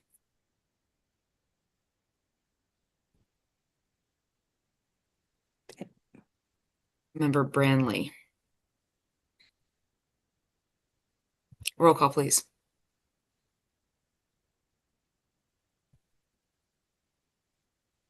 Member Branley, Yes. Member Graham, Yes. Member Ntapa, Yes. Member Olopade, Yes. Member Reinfeld, Yes. Member Rousseau, yes, Mayor Longo Kern. Yes, 7 in the affirmative, 0 in the negative. Motion passes as amended to read end of fall as a due date. Next Thank up, we you. have. Oh, okay. And next up, we have designer selection panel appointment offered by Member Rousseau, Member Olopade, and Member Reinfeld. The Medford School Committee appoints School Committee Vice Chair Jenny Graham, Chair of the Medford Comprehensive High School Building Committee, to the designer selection panel for the Massachusetts School Building Committee's designer selection process. Motion Mayor? for approval by Member Rousseau, Yes. seconded by Second. Member Olopade. Roll call, please.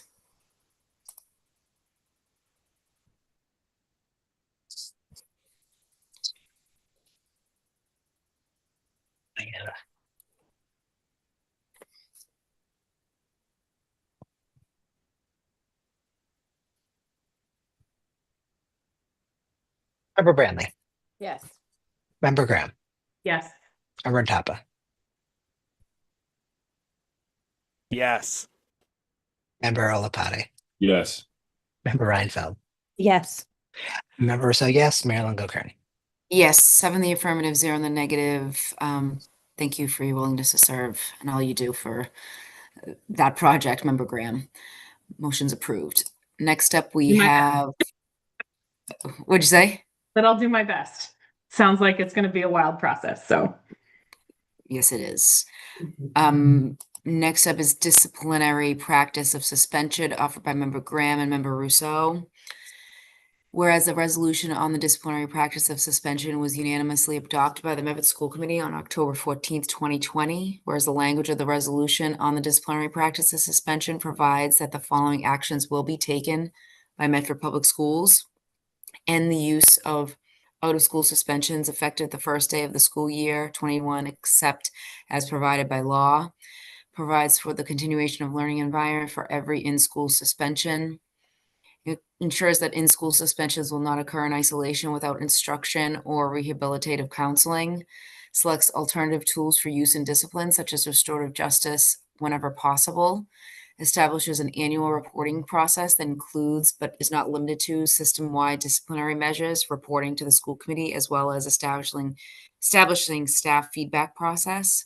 Be it resolved that the superintendent will provide a detailed report of disciplinary actions taken for the 24-25 school year, as well as data from 2 prior school years. The report shall include a count of suspensions, suspended days by reason of for suspension, and count of other means of student discipline for those same reasons. The report will show data disaggregated by school, by grade level, and by school and grade level. Be it also resolved that the superintendent will make recommendations to the school committee based on the data presented. The report will be presented no later than October 31st, 2025. Is there a thank motion you. on the floor? So just quickly, I'm totally flexible on the date. Like if you need more time than this, that's fine. I just, there's been a lot going on, and I think we saw like several really lackluster versions of this report a year or so ago at this time. And it just struck me that like trying to get on a school year schedule of like reporting for the school year made a lot of sense. And my particular interest is when we are talking about things happening at different levels, that we are actually having conversation about things that are happening differently in different school buildings. And I think I've heard people say our suspensions are back to where they were when we started all of this, which I think, I don't think anyone's like lying about that necessarily, but I think that data needs to be like proved out. So I would like for us to have a discussion on what those facts are, rather than like the anecdotal, like it seems like a lot of kids are getting suspended. So I just wanted to like lay this out and specifically point out that like the big difference I see in what I'm looking for out of this is that we are going to look at and compare by school and by grade level what's happening, because if there are like hotspots or flashes of something really discrepant happening, that is a conversation that we should be having from a policy perspective. So I'm hoping that October 31st makes sense. But if you need more time, I'm totally open to that too. Second. And Dr. Lucy, is that a good time frame for you? It is. I think that's fair. Okay, motion for approval, seconded by Member Russo. Roll call, please. Member Branley.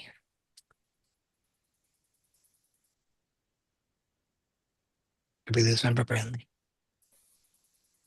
Said yes. Oh, there you are. Sorry. I didn't have you in gallery. Member Graham. Yes. Member Antapa. Yes. Member Olapade. Yes. Member Reinfeld. Yes. Member Russo, yes. Mayor Longo-Kern. Yes, 7 in the affirmative, 0 in the negative. Paper passes.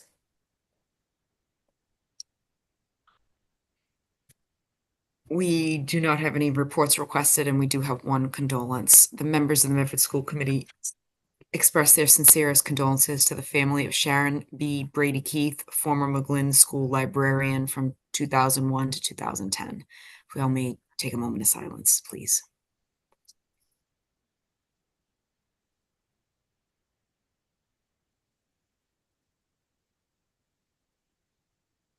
Thank you.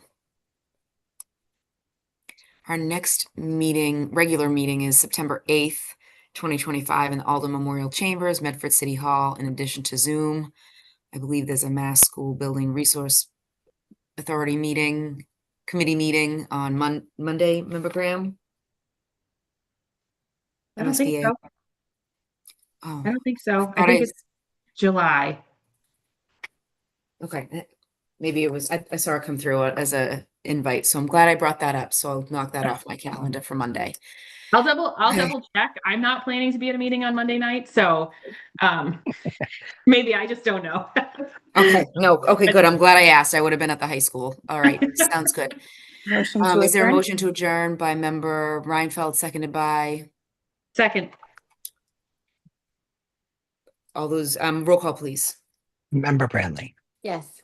Member Graham. Yes. Member Antapa. Yes. Member Olapade. Yes. Member Reinfeld. Yes. Member Russo, yes. Mayor Longo-Kern. Yes, 7 in the affirmative, 0 in the negative. Everybody have a great evening. The Thanks, pie all. did not burn. Good. Just the This the overfilling burned. Is it But an I apple think pie? the pie was rescued. So Yeah, what kind of pie is it? Strawberry rhubarb. Oh, sounds good. Sean. I love All right, strawberry I'm going home to rhubarb. eat. I'll send you Happy pictures. summer, everyone. Bye. Bye.